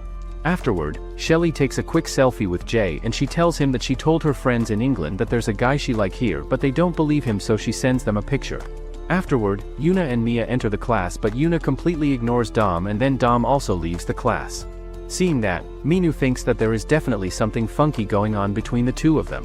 Afterward, Dom gets to his bike and unties his dog, but he gets crazy and tries to run away. However, Dom catches the guy and takes him along on his bike as he rides away with him. Meanwhile, the thugs from yesterday are hanging around outside the school gates, waiting for Yuna, and soon one of them spots her coming out of the building. At the same time, Mia walks beside Yuna and asks if something is going on between her and Dom, since Yuna has been skipping class lately and acting different. Right then, the thugs step out in front of them and demand to know where Dom is, but their faces show that they are nervous and not as brave as they pretend to be.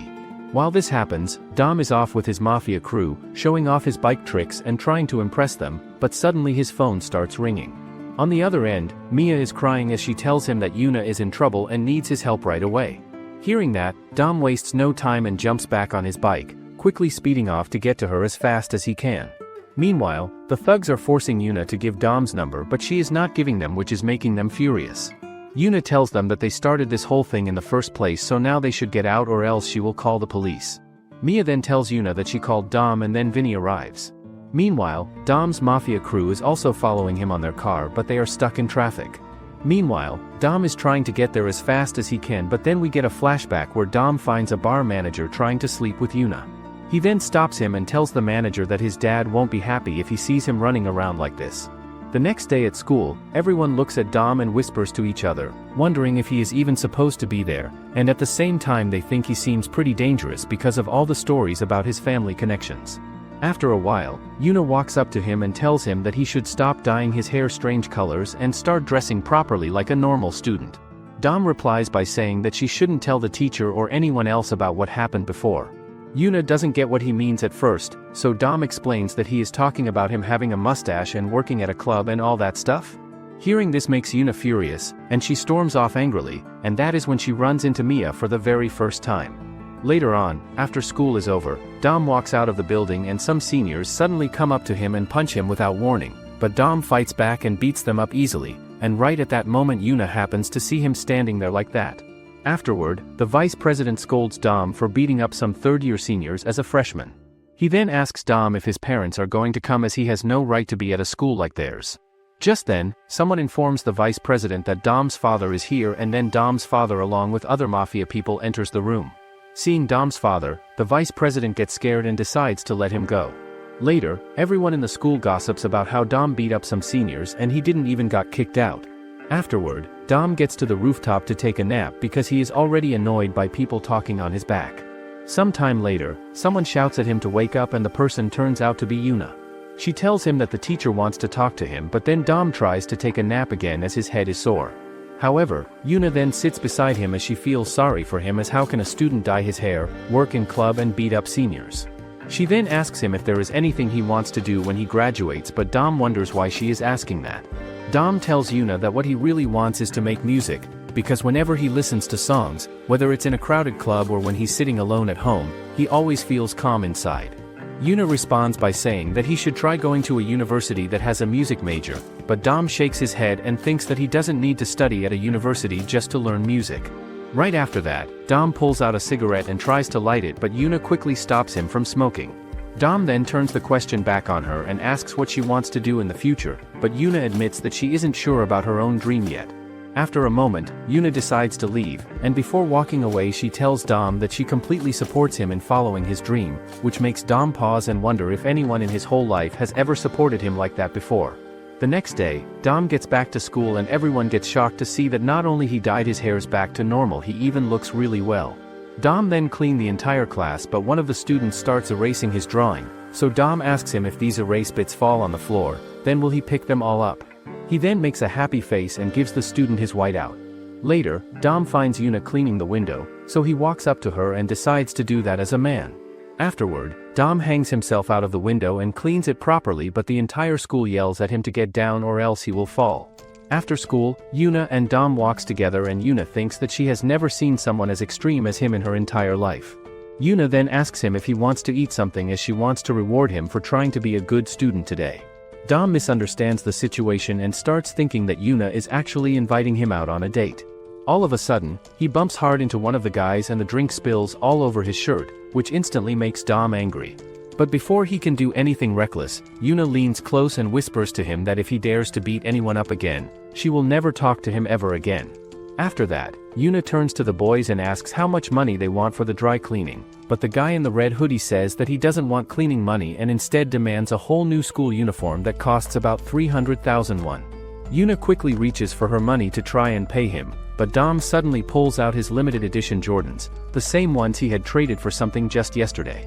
When the boys see those sneakers, they all look shocked and decide right away that they want to take the shoes instead. After giving them away, Dom secretly sends a message to his mafia people, ordering them to handle those boys later on. Back in the present, Dom finally shows up at the spot, and right away everyone around wonders why some old guy suddenly came walking in. Vinnie looks closer and then realizes that this is the same man he had seen once before at the cafe. At that moment, Dom gets angry and demands to know what they are doing with the girls. The thug in the red hoodie speaks up and says that they were actually waiting for him, but before he can go on, Dom pulls out a lighter and smashes his fist right into the guy's face. Dom then warns them all that nobody should even think about running away like a scared dog now. Yuna steps forward and stands in front of Dom, explaining to the thugs that she and her friends didn't start this fight in the first place and that it was the thugs who caused trouble, so they should just end it here before it gets worse. But Dom gently taps Yuna on the head and tells her to take Mia with her and step back, since it doesn't look like the thugs plan on stopping anytime soon. After that, Dom beats up the other guys really easily, like it's nothing more than a piece of cake for him. When Yuna sees this, she starts to get worried, but Mia tells her that maybe they should call the cops. Yuna quickly explains that they can't do that because if the police show up, then Dom will get punished too. She also says that if the school finds out about what happened, then Dom might not be able to stay in school anymore. Right then, Minu shows up and puts his jacket around Yuna to cover her. After that, Minu also steps into the fight, but Vinnie looks at him and says it's been a long time and asks how his leg is doing. Just then, Jay arrives too, and when he notices the fight going on, he also takes off his jacket and gets ready to join. A group of people is filming the whole fight, and Minu notices that one of the guys holding a phone is the same person Vinnie called earlier to tell him what happened. After that, Vinnie and Dom square off again like they did at the start, and Vinnie throws his jacket at Dom to try to distract him before swinging a punch that lands. When that happens, the crowd starts making fun of Dom, saying he talks big but goes down like a heavy stone after only a few hits from Vinnie. Vinnie then pulls his jacket back on and tries to walk away, acting like it is over, but Dom stands up and says the fight is not finished yet and that one of them will have to die before this end. Afterward, Vinnie swings at Dom again, but this time Dom blocks the punch and hits him right back. Then Dom knocks him down and keeps punching him over and over while Vinnie is on the ground, until Yuna suddenly hugs him tightly from behind and begs him to stop. Out of nowhere, Sung shows up holding a bat and tries to strike Dom, but right at that moment Dom's mafia fellows arrive just in time.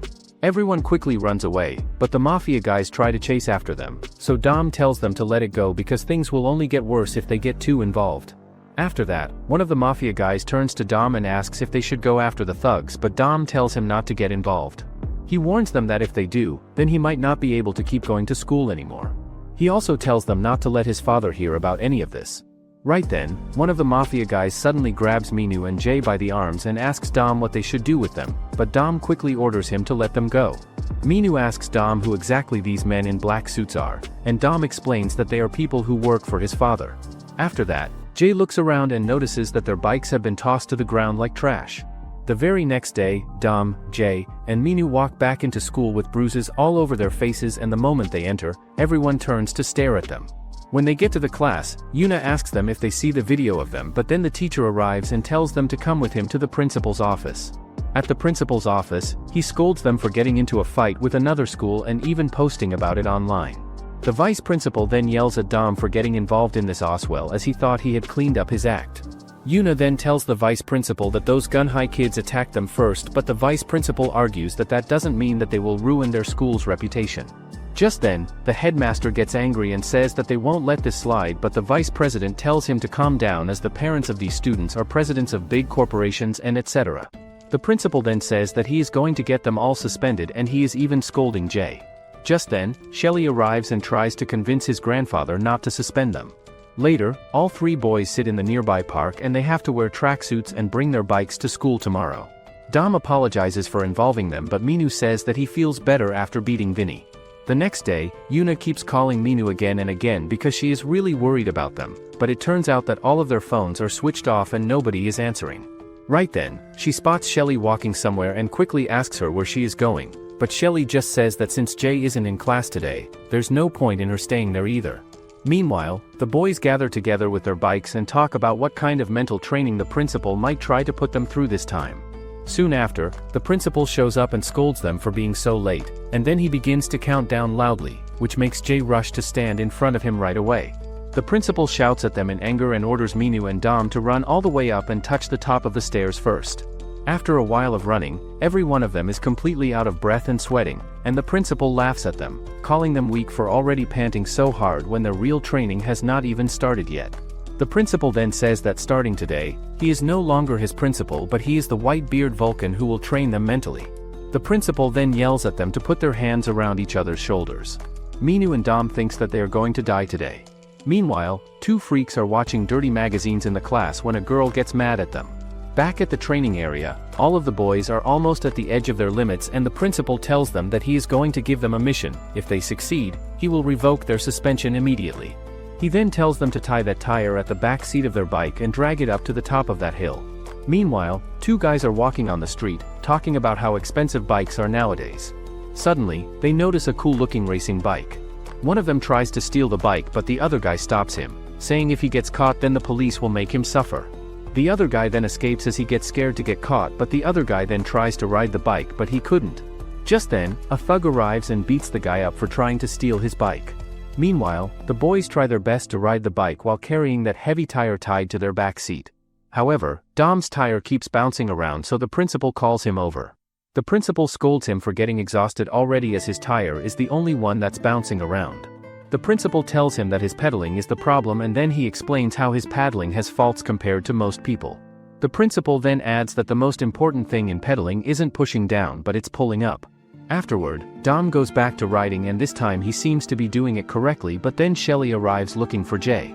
Afterward, she gives Jay energy drink and some snacks while Minu and Dom keep staring at them, so Jay gives them some of it as well. Dom then apologizes to them for making them go through all this because of him. Hearing that, Shelley blames him for everything and getting Jay and others involved in that, but Jay tells her to shut up. He then says that she should go back and stop bothering them. However, Shelley says they cannot come to school, so she feels worried about him and his situation. However, Jay just tells her to screw off and leave him alone. After hearing that, Shelley runs away while crying really hard, and the principal asks what happens to her lovely granddaughter right now. She cycles away while sobbing and saying she hates all of them so much. Her grandpa tries to call her back to stop her, but it does not work at all, but Dom and Minu pile up on Jay and ask how he can talk like that to a girl. Jay tells them to shut their mouths up and he has to get rid of the suspension, so they should get back to work immediately. Minu says he stays cold-hearted like always and Dom feels worse than before about everything. By the evening time, Dom cycles once again but without the tire bouncing crazily like before. He feels he cannot take it anymore at this point and he uses muscles in his legs that he does not even know he has in his body. But he feels dizzy from all the effort and he cannot have Jay and Minu being held back because of him not being good. Minu calls out to Dom and says it gets dark outside now, as it would be better if they call it a day for now and rest. Dom says he practices a bit more, so they should head out first without him. However, Dom says he is not a baby, so he should not worry about him at all, and then he heads home. Minu asks if he has to work so hard on the first day itself like this, but Jay says he goes to study now at home. Minu asks what kind of beast he is to act like this. He still thinks about studying even after getting suspension from school. Minu says he talks to him later and advises Dom to get back before dark comes. After pedaling with tires for the whole day, Minu feels much easier to pedal now than before. After school ends, Yuna waits for Minu and Mia waits for Jay to show up, but then they see a boy walking past in front of them and Yuna asks if he looks like Jay to her. Mia also agrees and says they do look the same to her eyes. Later, Minu and Jay while riding home find Yuna and Mia waiting at school for them and they ask why they are here waiting for them. Yuna says they feel worried about them as they do not answer their phones at all. She asks where they have been all this time. Jay looks at his brother and wonders if she is his girlfriend or something. He also questions if Jay gets into a fight as he has bruises all over him. Yuna asks where Dom is right now. Was he not supposed to be with them together? Minu says Dom wants to practice a bit more, so they leave without him first. Yuna asks how they can leave him there by himself. They are supposed to be friends with each other and Minu says Dom insists on staying longer there. He cannot bring him forcefully against his wish to stay, but Yuna says she heads over to Dom's house in that case to check. Before Yuna leaves the place, Minu tells her not to speak of the suspension in front of Dad at home. Yuna asks why she would say that to him as she is not that dumb to talk about it at all. Mia tells Jay that kids at school are protesting to get a new student president since he gets suspended from school. Jay replies he has to own up to his actions in that case then. Suddenly, they hear someone asking if they are suspended from school and Jay asks his brother what he does this time to get in trouble. He asks Jay if he pretends to be a nerd while being a thug the whole time. However, Mia asks Jay if that is his brother and Jay agrees with her. She finds Jay cute and says they look so much alike to each other. Jay says he should have known after seeing him all beat up like this. Jay tells him to shut up and says they should go home now, but Jay says he makes things harder for both of them in the family. He tells Jay to answer his question honestly right now. However, Jay tells him to stop talking nonsense like that and Mia misses the chance to walk with Jay and feels dejected about it. Minu says she must have waited for quite a while for them to arrive. He should at least take responsibility by dropping her at the bus stop nearby. Afterward, Minu walks along with Mia and says he would like to grab something to eat, but he has been broke lately. Mia says they can get some next time with everyone else in the group. Minu mumbles whether he should get a part-time job or something to earn money. Suddenly, Mia laughs out loud and says there is something funny about him getting a part-time job. Minu says she looks pretty when she laughs like that and then says if she gets rid of the glasses and changes her style a bit then everyone likes her a lot more. Mia replies that she does not take off the glasses because Jay gives it to her before. She gets used to wearing them now all the time and Minu says she keeps talking about Jay all the time constantly. She sees that her bus arrives and thanks Minu for waiting with her here and Minu waves at her and says take care of yourself. Once she leaves the place, he wonders why it has to be that damn nerd out of all the people in the world. Meanwhile, Dom looks up and sees Yuna waiting for him at a spot and Yuna hands him over the chicken food and Dom blushes up on getting it from his love interest. The guy delivers the orders and asks if she would like a coupon as well for next time. The guy thinks that seeing cycles gives him the trauma of past events. Later on, Dom bites down the chicken and feels this is best after putting in all the hard work today. Yuna tells him to slow down as no one steals it from him right now. Dom explains everything that happened so far and says this is his fault completely. Yuna says the principal takes things too far today with the punishment. She advises him not to practice in the dark as it becomes dangerous, but Dom says he feels bad that they get suspended because of him, so he thinks about working harder. However, Dom apologizes to Yuna for breaking the promise of not fighting again with people. Yuna tells him to forget about it now. She is the reason that this whole thing starts, so she should be the one responsible. Yuna thanks him for what he does so far for her sake.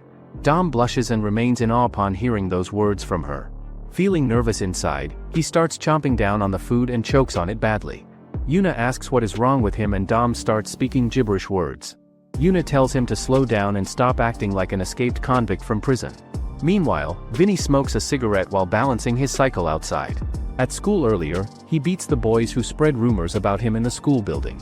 However, Vinnie kicks another boy and asks if they are not afraid of him because he loses to those Sunny High troublemakers. Another boy asks what happens and a boy informs him that Vinnie gets his butt hooped by a Sunny High dude badly. Later on, Vinnie gets called to the staff room for doing violence in the school against students. The teacher raises his hand to slap him but halts himself from doing it. He says that hitting trash like him would be a waste of his energy completely. He scolds him for beating other school kids first and now beating his classmates too, and he should clean himself up soon. Otherwise, no one in school or society wants him around. He files a suspension on him, so he should not come to school from tomorrow onwards. At present time, Vinnie feels hopeless and thinks about giving up on school completely. His phone buzzes and he sees his mother calling him on the phone. Suddenly, Vinnie hears someone shouting really loud and he sees that some boys dine and dash from a restaurant and the owner chases after them angrily. The boy wonders why the owner keeps following him down the street. It is not worth it for how much she runs after them. Suddenly, Vinnie hits the boy right at the perfect angle, making the boy regret stealing for his entire life ahead. The boy curls on the ground holding his crotch in pain from the hit. The owner grabs him and calls him a little thief who deserves punishment. Later on, Vinnie walks down the road with his cycle beside him and he stops at a downhill spot and remembers his past experiences there. He and Minu both trash talk before going down the hill together. Their crew members wonder if they go crazy with this idea and one of them might end up getting killed over their stupid pride issues.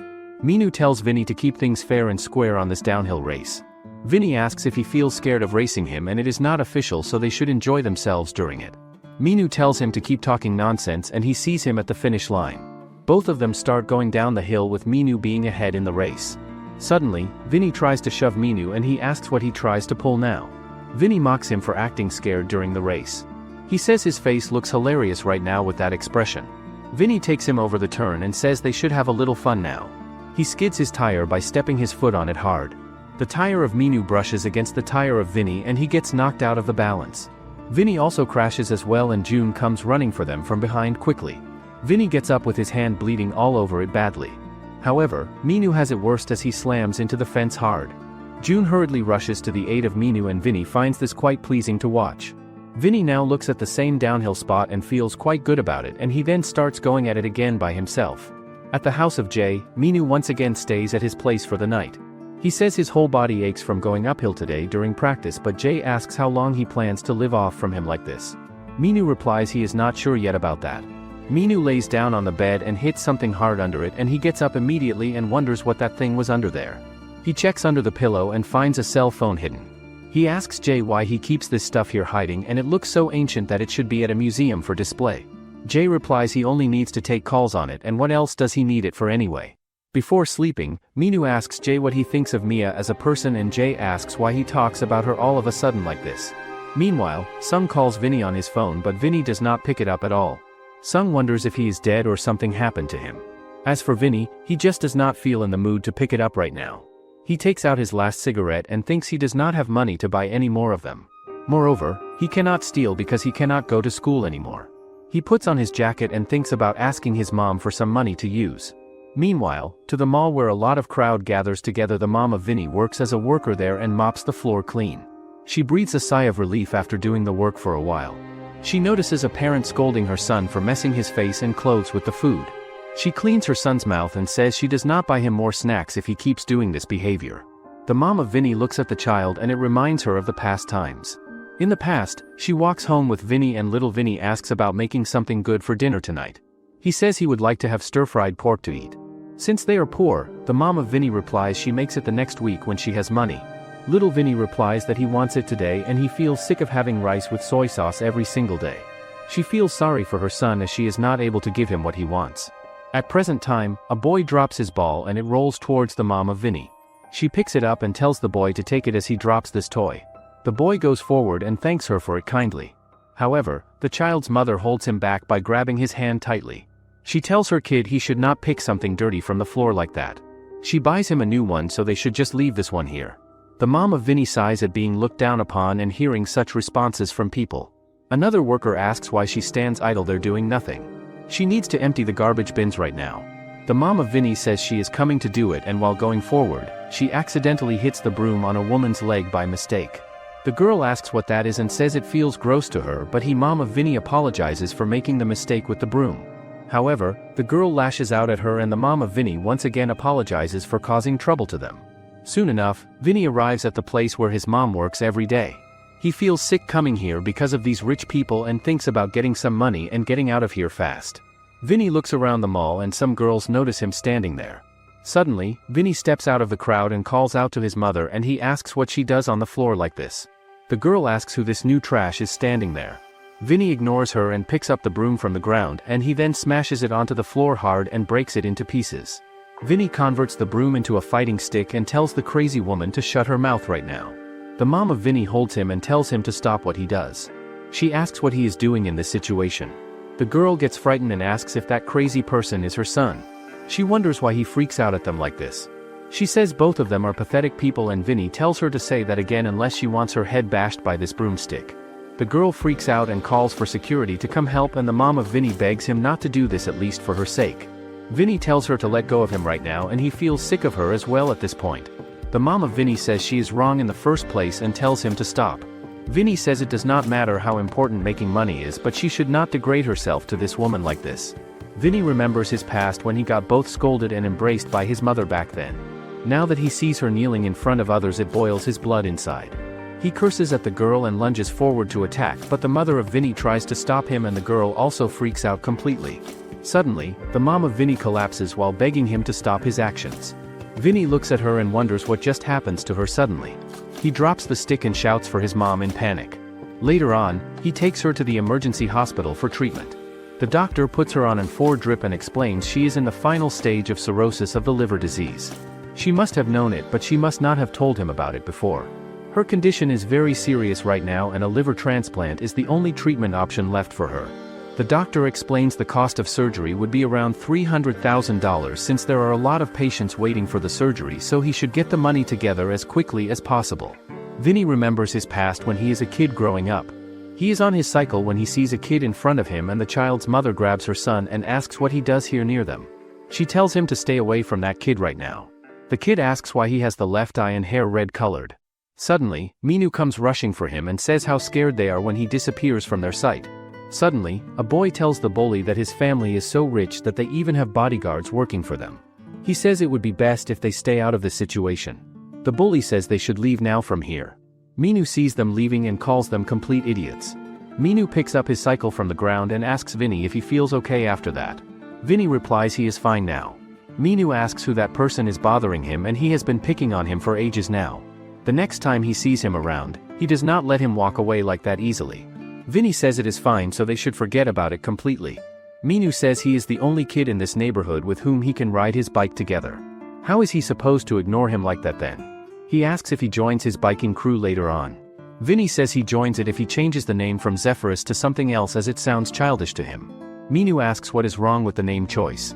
The name relates to the god of wind, which comes from Greek mythology stories. The bodyguard asks what he does right now. He should come back home immediately. His father tells them to bring him back early as he goes out for dinner tonight. Minu asks if he cannot play a bit longer outside. However, the guard stays adamant about leaving. He tells him to stop playing and just come with them right now.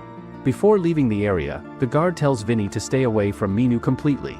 If they ever see him again with Minu, then things do not go well for him at all.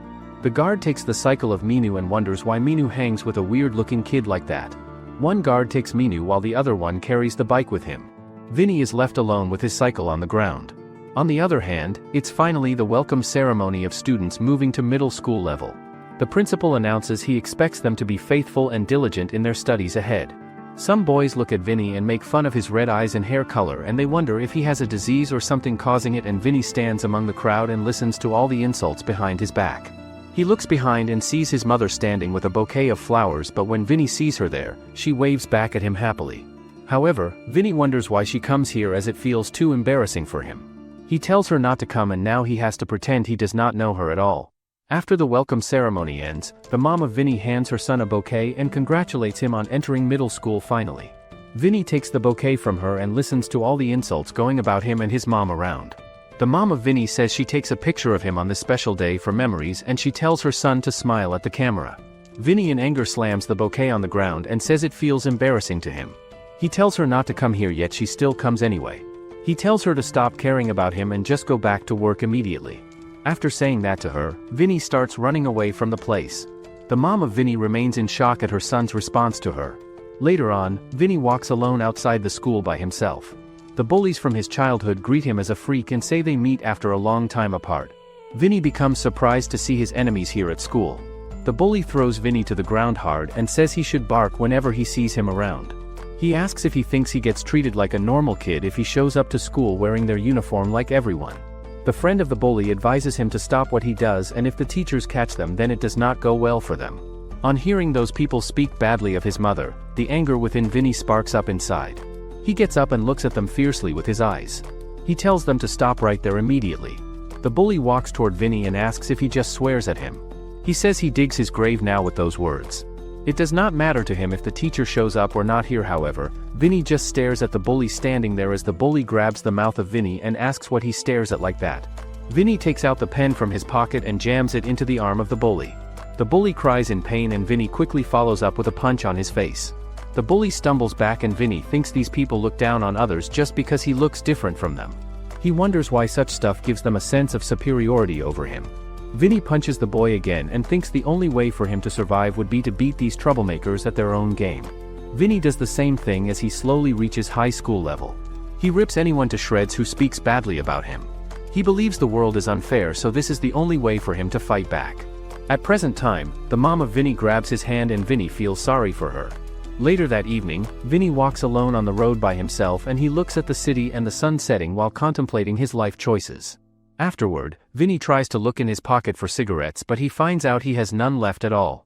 He remembers his past when his mother gets that scar on the face, but she goes back home thinking about the price of meat in stores. She remembers her son asking for pork one day, and now she is able to afford it for him finally. Once she returns home, she freezes up on seeing something terrible. She drops her food and makes her way through the crowd gathered outside her house. The people ask what happens here and tell each other to dial 911. When the mom of Vinnie sees the house burning down, she remains in utter shock. She remembers she leaves the heater on for Vinnie before leaving earlier, and she gets horrified at remembering it now. She rushes inside the house to rescue her son from the fire.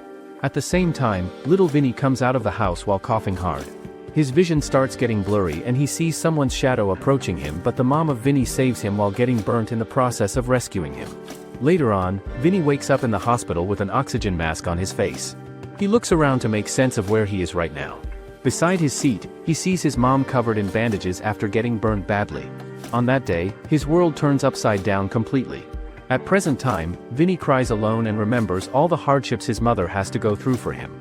Meanwhile, Dom, with the extra tire still on his cycle, suddenly sprints ahead and passes both Jay and Minu with ease. Jay is left panting and asks himself how Dom is even able to pull that off right now. Minu is also surprised and wonders what kind of speed Dom just showed. When they reach the uphill part of the road, Dom lifts up his bike proudly and says that they have finally completed the mission. Minu laughs a little and calls Dom a mustache kid while also praising him for getting better at pedaling compared to before.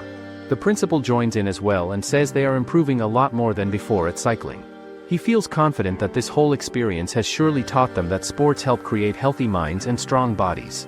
Dom starts crying when he hears the principal's kind words and wonders to himself if he will finally be able to see Yuna now. Jay then asks if they can return to school today, and Minu replies that he still acts like a nerd as always. The principal says they have to train harder than this if they want to enter the League of Street competition event. Minu remains in awe on hearing the response and asks the principal how he knows about the competition happening. The principal says he is one of the organizers of the events and he sees their name on the application list. On hearing the response, the trio remains even more baffled about it.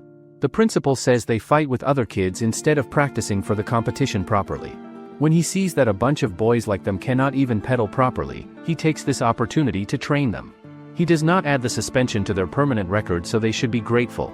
Minu cheers up and asks the principal how many people there will be in the competition and what the level will be.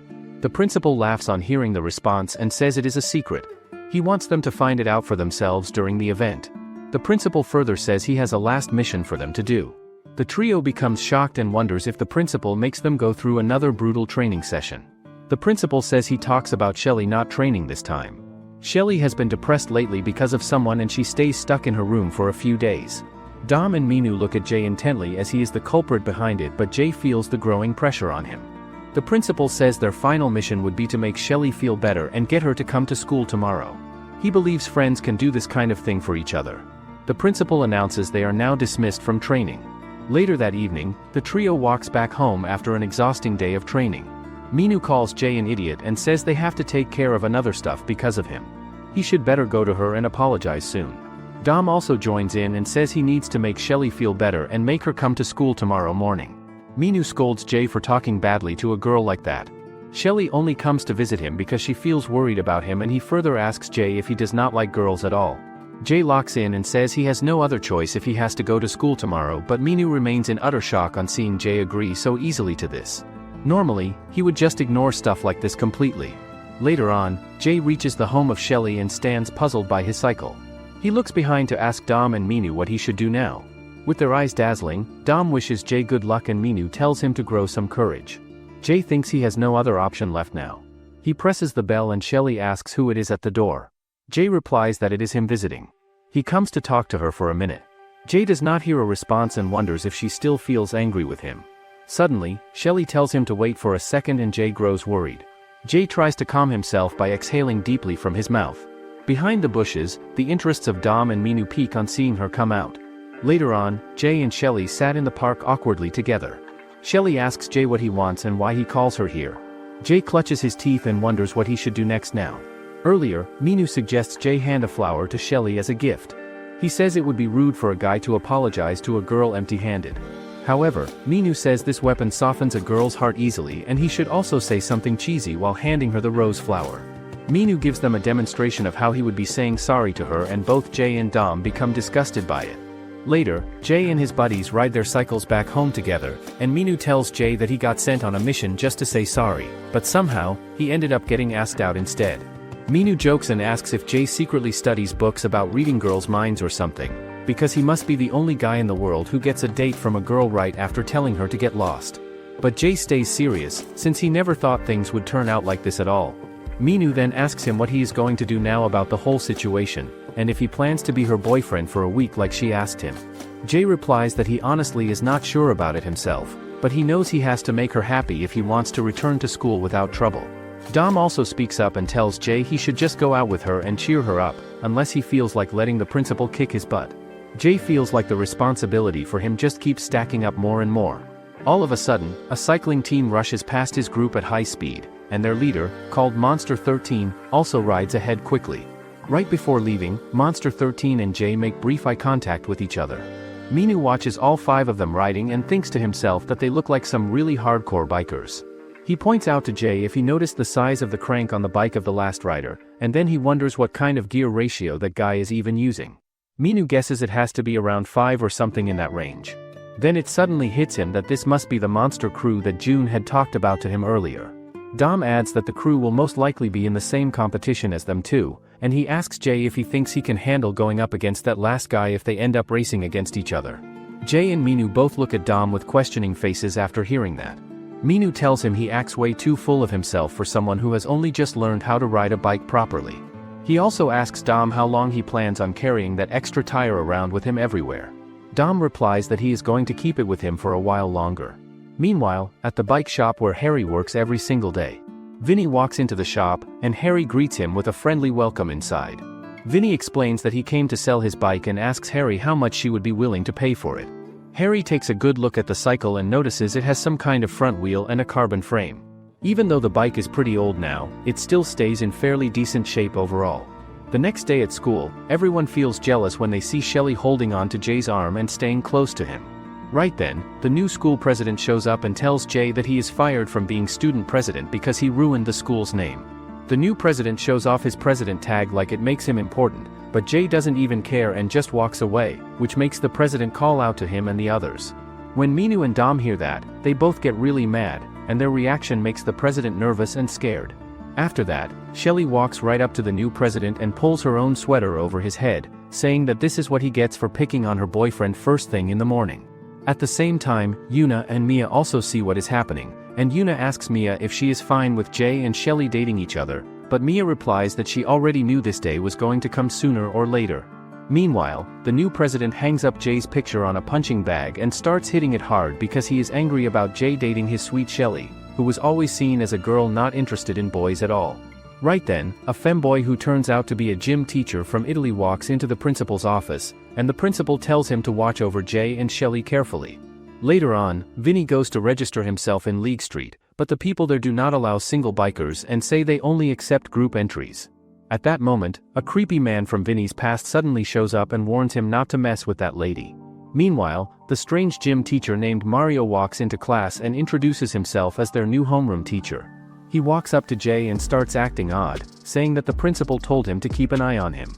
At the same time, another guy talks to Vinnie and asks why he isn't happy to see him after all these years. He reminds Vinnie that he used to be a great rider and asks if he still rides now. It turns out they both grew up in the same neighborhood, and back then, Vinnie even had a different eye color. Another guy then keeps staring at Vinnie's eyes, which makes him angry, and he tells him to stop looking at him like that. Afterward, the guy asks Vinnie to join their crew since he doesn't have one, but the others look confused and wonder why they are inviting some random nobody. Vinnie replies that he would rather join a school crew than be part of theirs. The guy laughs and says that was ages ago when he used to tease Vinnie. Vinnie doesn't care and starts walking away, but the guy calls out and says they should have a one-on-one race, and whoever loses has to do a favor for the winner. Later that night, Vinnie shows up for the race, and the crew secretly plans to teach him a lesson so he won't mess with them ever again. Afterward, Huang's team members tell him not to lose this race no matter what. They say if he loses, they might as well quit the group out of embarrassment. Vinnie tightens his helmet and gets ready to race with full focus. Before they start, Huang reminds him that he has to follow the route he explained earlier. The finish line is at the end of the old container area. He tells Vinnie that if he wins, he'll help him enter the upcoming competition event. But if he loses, he'll have to do him a simple favor. Vinnie slides on his gloves and says that he doesn't need anything from him at all. He comes here to beat his cocky attitude today finally. Huang says he sees him at the end of the race finish. Both riders then hop on their cycle to start. Huang notices Vinnie uses riser bars for the handle on his bike, and he believes this Vinnie guy must be more into tricks than riding speed. The team member of Huang asks what happens if their boss loses in their home turf area. Another guy says they should worry about that red-haired kid instead of worrying. He says it does not matter who the rider is competing. Having a race at this hour is 90% guaranteed defeat for the opponent rider. The person smiles and says they have to sacrifice another poor lamb today in this race. Both the riders get into the position and a masked person raises a firecracker in the hand. The firecracker explodes in the air and the race begins immediately. Meanwhile, Dom and his assistant coming to a place together. Dom says he goes alone from here and his assistant asks if he would be fine going by himself. Dom tells them to be at ease as this is not his first time doing this. The assistant tells Dom to call them if anything goes wrong during the deal. They keep watching for him from a distance. Later on, a man smokes a cigarette when Dom shows up to meet. Dom shows the man his phone and asks if that is him from the messages. The man says that is him and welcomes Dom to the spot, and Dom sees this guy has an expensive car and believes this guy is the real deal seller. He can trust this guy with the transaction. The man tells him to show him the money first. Dom pulls out an envelope with money stashed in it for payment, and then the man counts the money and Dom tells the man to show him the stuff now. Dom wants to make sure the shoes are real before buying them, but the man looks offended and asks if Dom thinks he's the kind of guy who sells fakes. He confidently says that his goods are always top quality.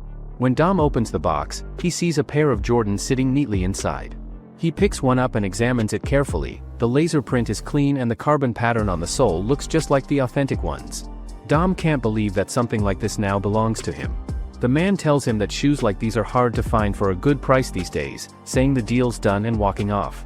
Dom watches him leave, on an old, squeaky bicycle which makes him a little suspicious but amused at the same time.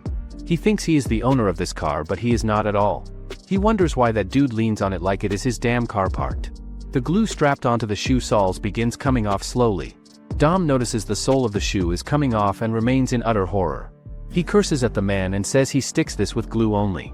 The assistant of Dom comes in the car and tells him to hurry up and get in quickly. The con man rides peacefully on his cycle and thinks of the greatest con he ever pulls off today. He soon notices the bright headlight of the car approaching him fast. He thinks he gets chased away and starts increasing his speed immediately. Everyone in the car feels furious at him and the assistant says they bury him alive once they catch him.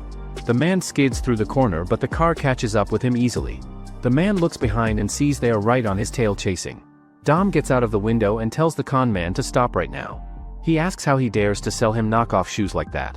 The man thinks this kid does not give up on chasing. Suddenly, the con man pulls an escape maneuver and turns his cycle in the opposite direction quickly. He then starts pedaling in the opposite direction and brushes past the car of Dom. The assistant of Dom also tries to pull the same move but they get the car stuck on the footpath. They come out of the car and think they miss him completely. The assistant says that guy knows how to ride a bike well. He gets away like a damn weasel from them.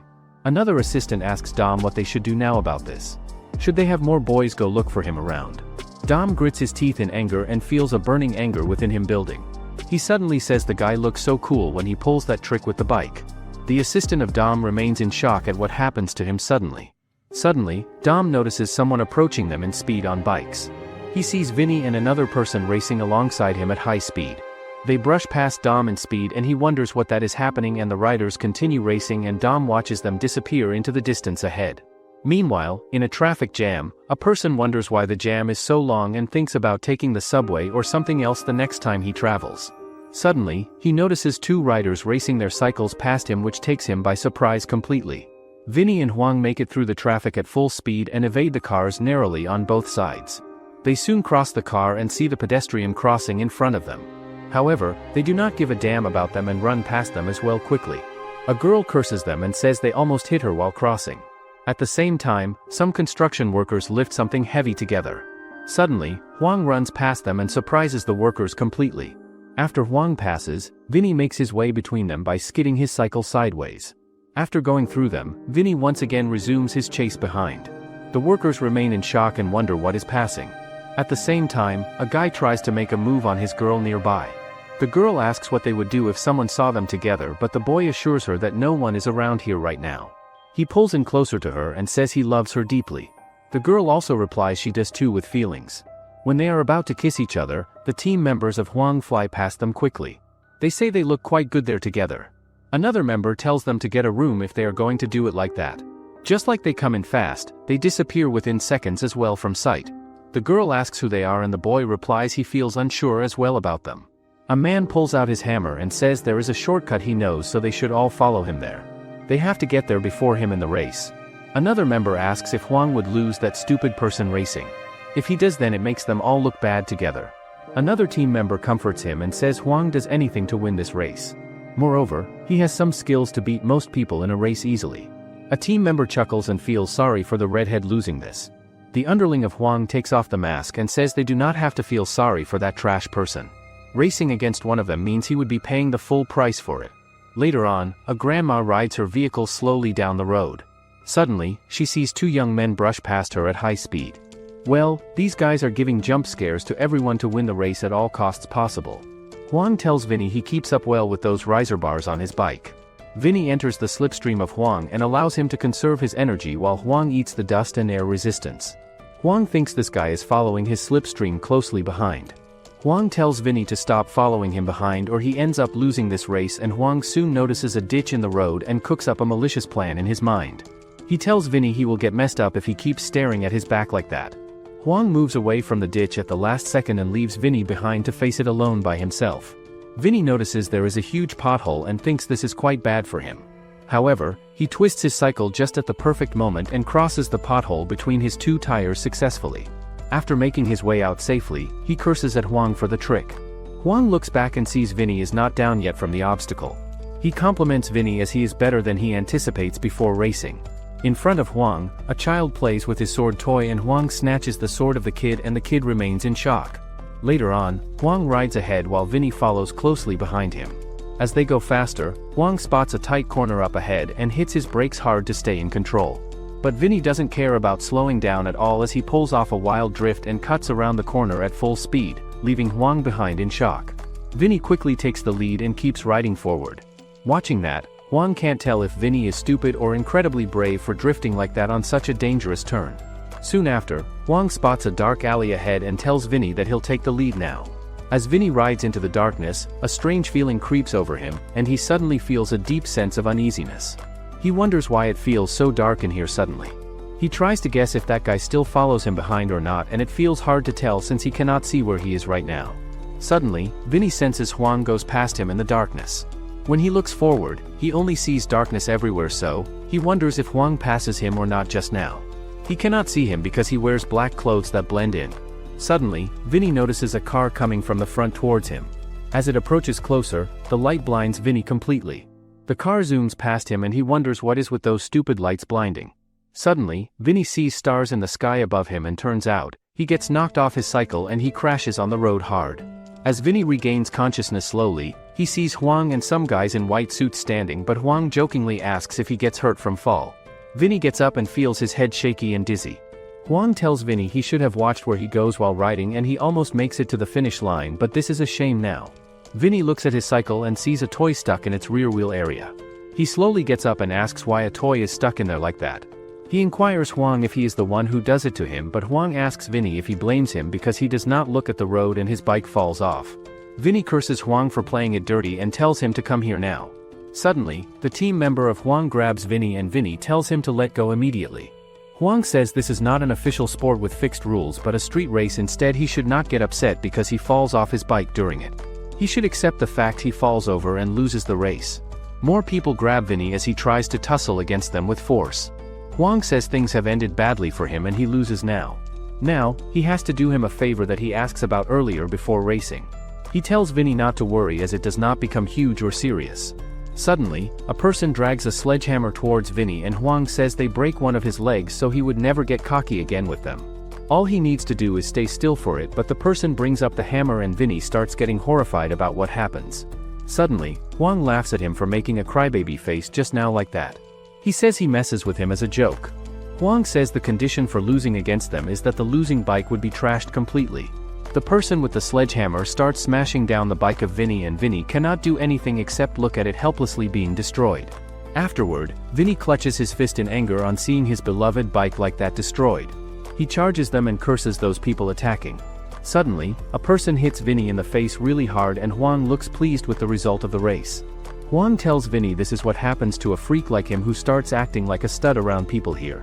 Since he does not have a bike anymore, he can miss the tournament without feeling bad about it. Moreover, he would not have to worry about making crew or anything else. So, this is a win-win for him in the end, and the team member of Huang says it gets late so they should get going now. At the same time, a board director of an upcoming cycling competition passes by the place in his supercar vehicle. He stops at a commotion and sees some idiots taking on a kid there. They make fun of Vinnie for walking now since he does not have a bike anymore. Sango looks at them and calls them stupid losers doing this. Later on, Sung comes to the place where Vinnie is sitting. He shouts out his name and asks where he is right now. He sees Vinnie in front sitting on the ground alone. Sung becomes horrified on seeing Vinnie injured like this. He helps his friend get up and asks what happens to him and who does this badly. Vinnie sees his cycle wrecked completely and also thinks his mom is in hospital sick. He plans to win the competition to fund her mother's surgery, but he cannot do it anymore now. He slams his fist hard against the wall and curses that person Huang for this. The next day at the sunny high school campus. The dog of Dom eats food happily from a bowl. Shelley is the one feeding him and asks if he feels hungry right now. Shelley pats the dog and the dog, but Minu asks if that is a male dog there. Dom asks if he can see the way he acts in front of a pretty girl like that. Minu thinks all boys are the same way. It does not even matter whether they are people or animals behaving. Dom discusses about Vinnie with Minu right now. He says he saw him yesterday on the street racing. Minu asks if he beats someone again like usual. Jay also stands next to them and studies his books. Dom says Vinnie does not fight, but he has a race with someone instead. Minu, surprised, asks why he races and with whom exactly. Dom says he feels unsure about it, but it is kind of crazy to watch both of them fly down the street fast. On seeing the race yesterday, he thinks about doing more roller practice today for training, and Minyu wonders if that Vinnie person races with the Tae-jin gang. Later, Huang and the others are out on the field playing football, and he starts wondering why everyone is trying so hard just to get the ball into the goal. He's really only there to even out the number of players, not because he actually wants to run around. But then, he notices a group of girls on the side cheering for the team, and the moment he hears their voices, something in him changes. His so-called beast mode kicks in, and even though he's supposed to be on defense, he suddenly steals the ball and runs across the field, scoring a goal just to impress the girls watching. However, when he turns around with a big grin, he realizes that the girls have already left. Meanwhile, one of the boys nearby tells a girl that whenever Huang gets what they call a girl buff, he suddenly becomes super fast and incredibly strong. Meanwhile, June also looks outside and wonders that everyone else is having fun at lunchtime. He also wants to go, but he has to study for the entrance exams. Meanwhile, Jay and Shelley are sitting in a park where she asks Jay if he wants to study together at her place after school. Jay turns the offer down using a different language, and Dom and Minyu just shrug and call him a weird loser for refusing the chance to be with the school's most popular baddie. Right then, someone tells Minyu that a kid from a tech high school is waiting to see him, so Minyu steps outside to meet whoever it is, only to find Sung standing there, which makes him worry the guy might try to kidnap him. Sung quickly says sorry for everything and then asks Minyu to help Vinnie, explaining that he used to be in a crew with Vinnie and the other boys and that they were once friends, and he pleads with Minyu to do something now before it becomes too late. Afterward, Sung tells him that Vinnie needed to pay for his mom's hospital bills, so he was going to join this competition, and then a guy smashed his bike. Sung then says that he knows that Vinnie and he used to be in a biking crew together, but he doesn't know what drove them two apart in the past, but he came to ask him to help. Minyu asks if the bike can be fixed, so Sung says that it got pretty much damage on the frame and wheels, but he can still take care of the bike, so all he wants from Minyu is to get Vinnie into the competition. Suddenly, Minyu notices Dom hearing everything and Dom starts crying, asking Minyu if they can let him into their crew. However, Dom still cries, and even though he is pissed with Vinnie, but he thinks that men are supposed to help each other in times of needs. Minyu then asks Sung why he is trying so hard to help Vinnie, and that question makes Sung remember the time when Vinnie saved him back when he was standing at the edge, ready to throw his life away. Later on, Minyu gathers everyone and tells them the whole story, but Jay says he doesn't really remember who Vinnie is, so Minyu takes his time explaining everything to him.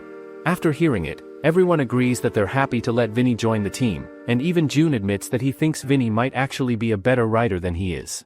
That night, however, Vinnie gets into serious trouble when he beats up a group of guys on the street after they start acting rude toward him just because he accidentally bumped into them.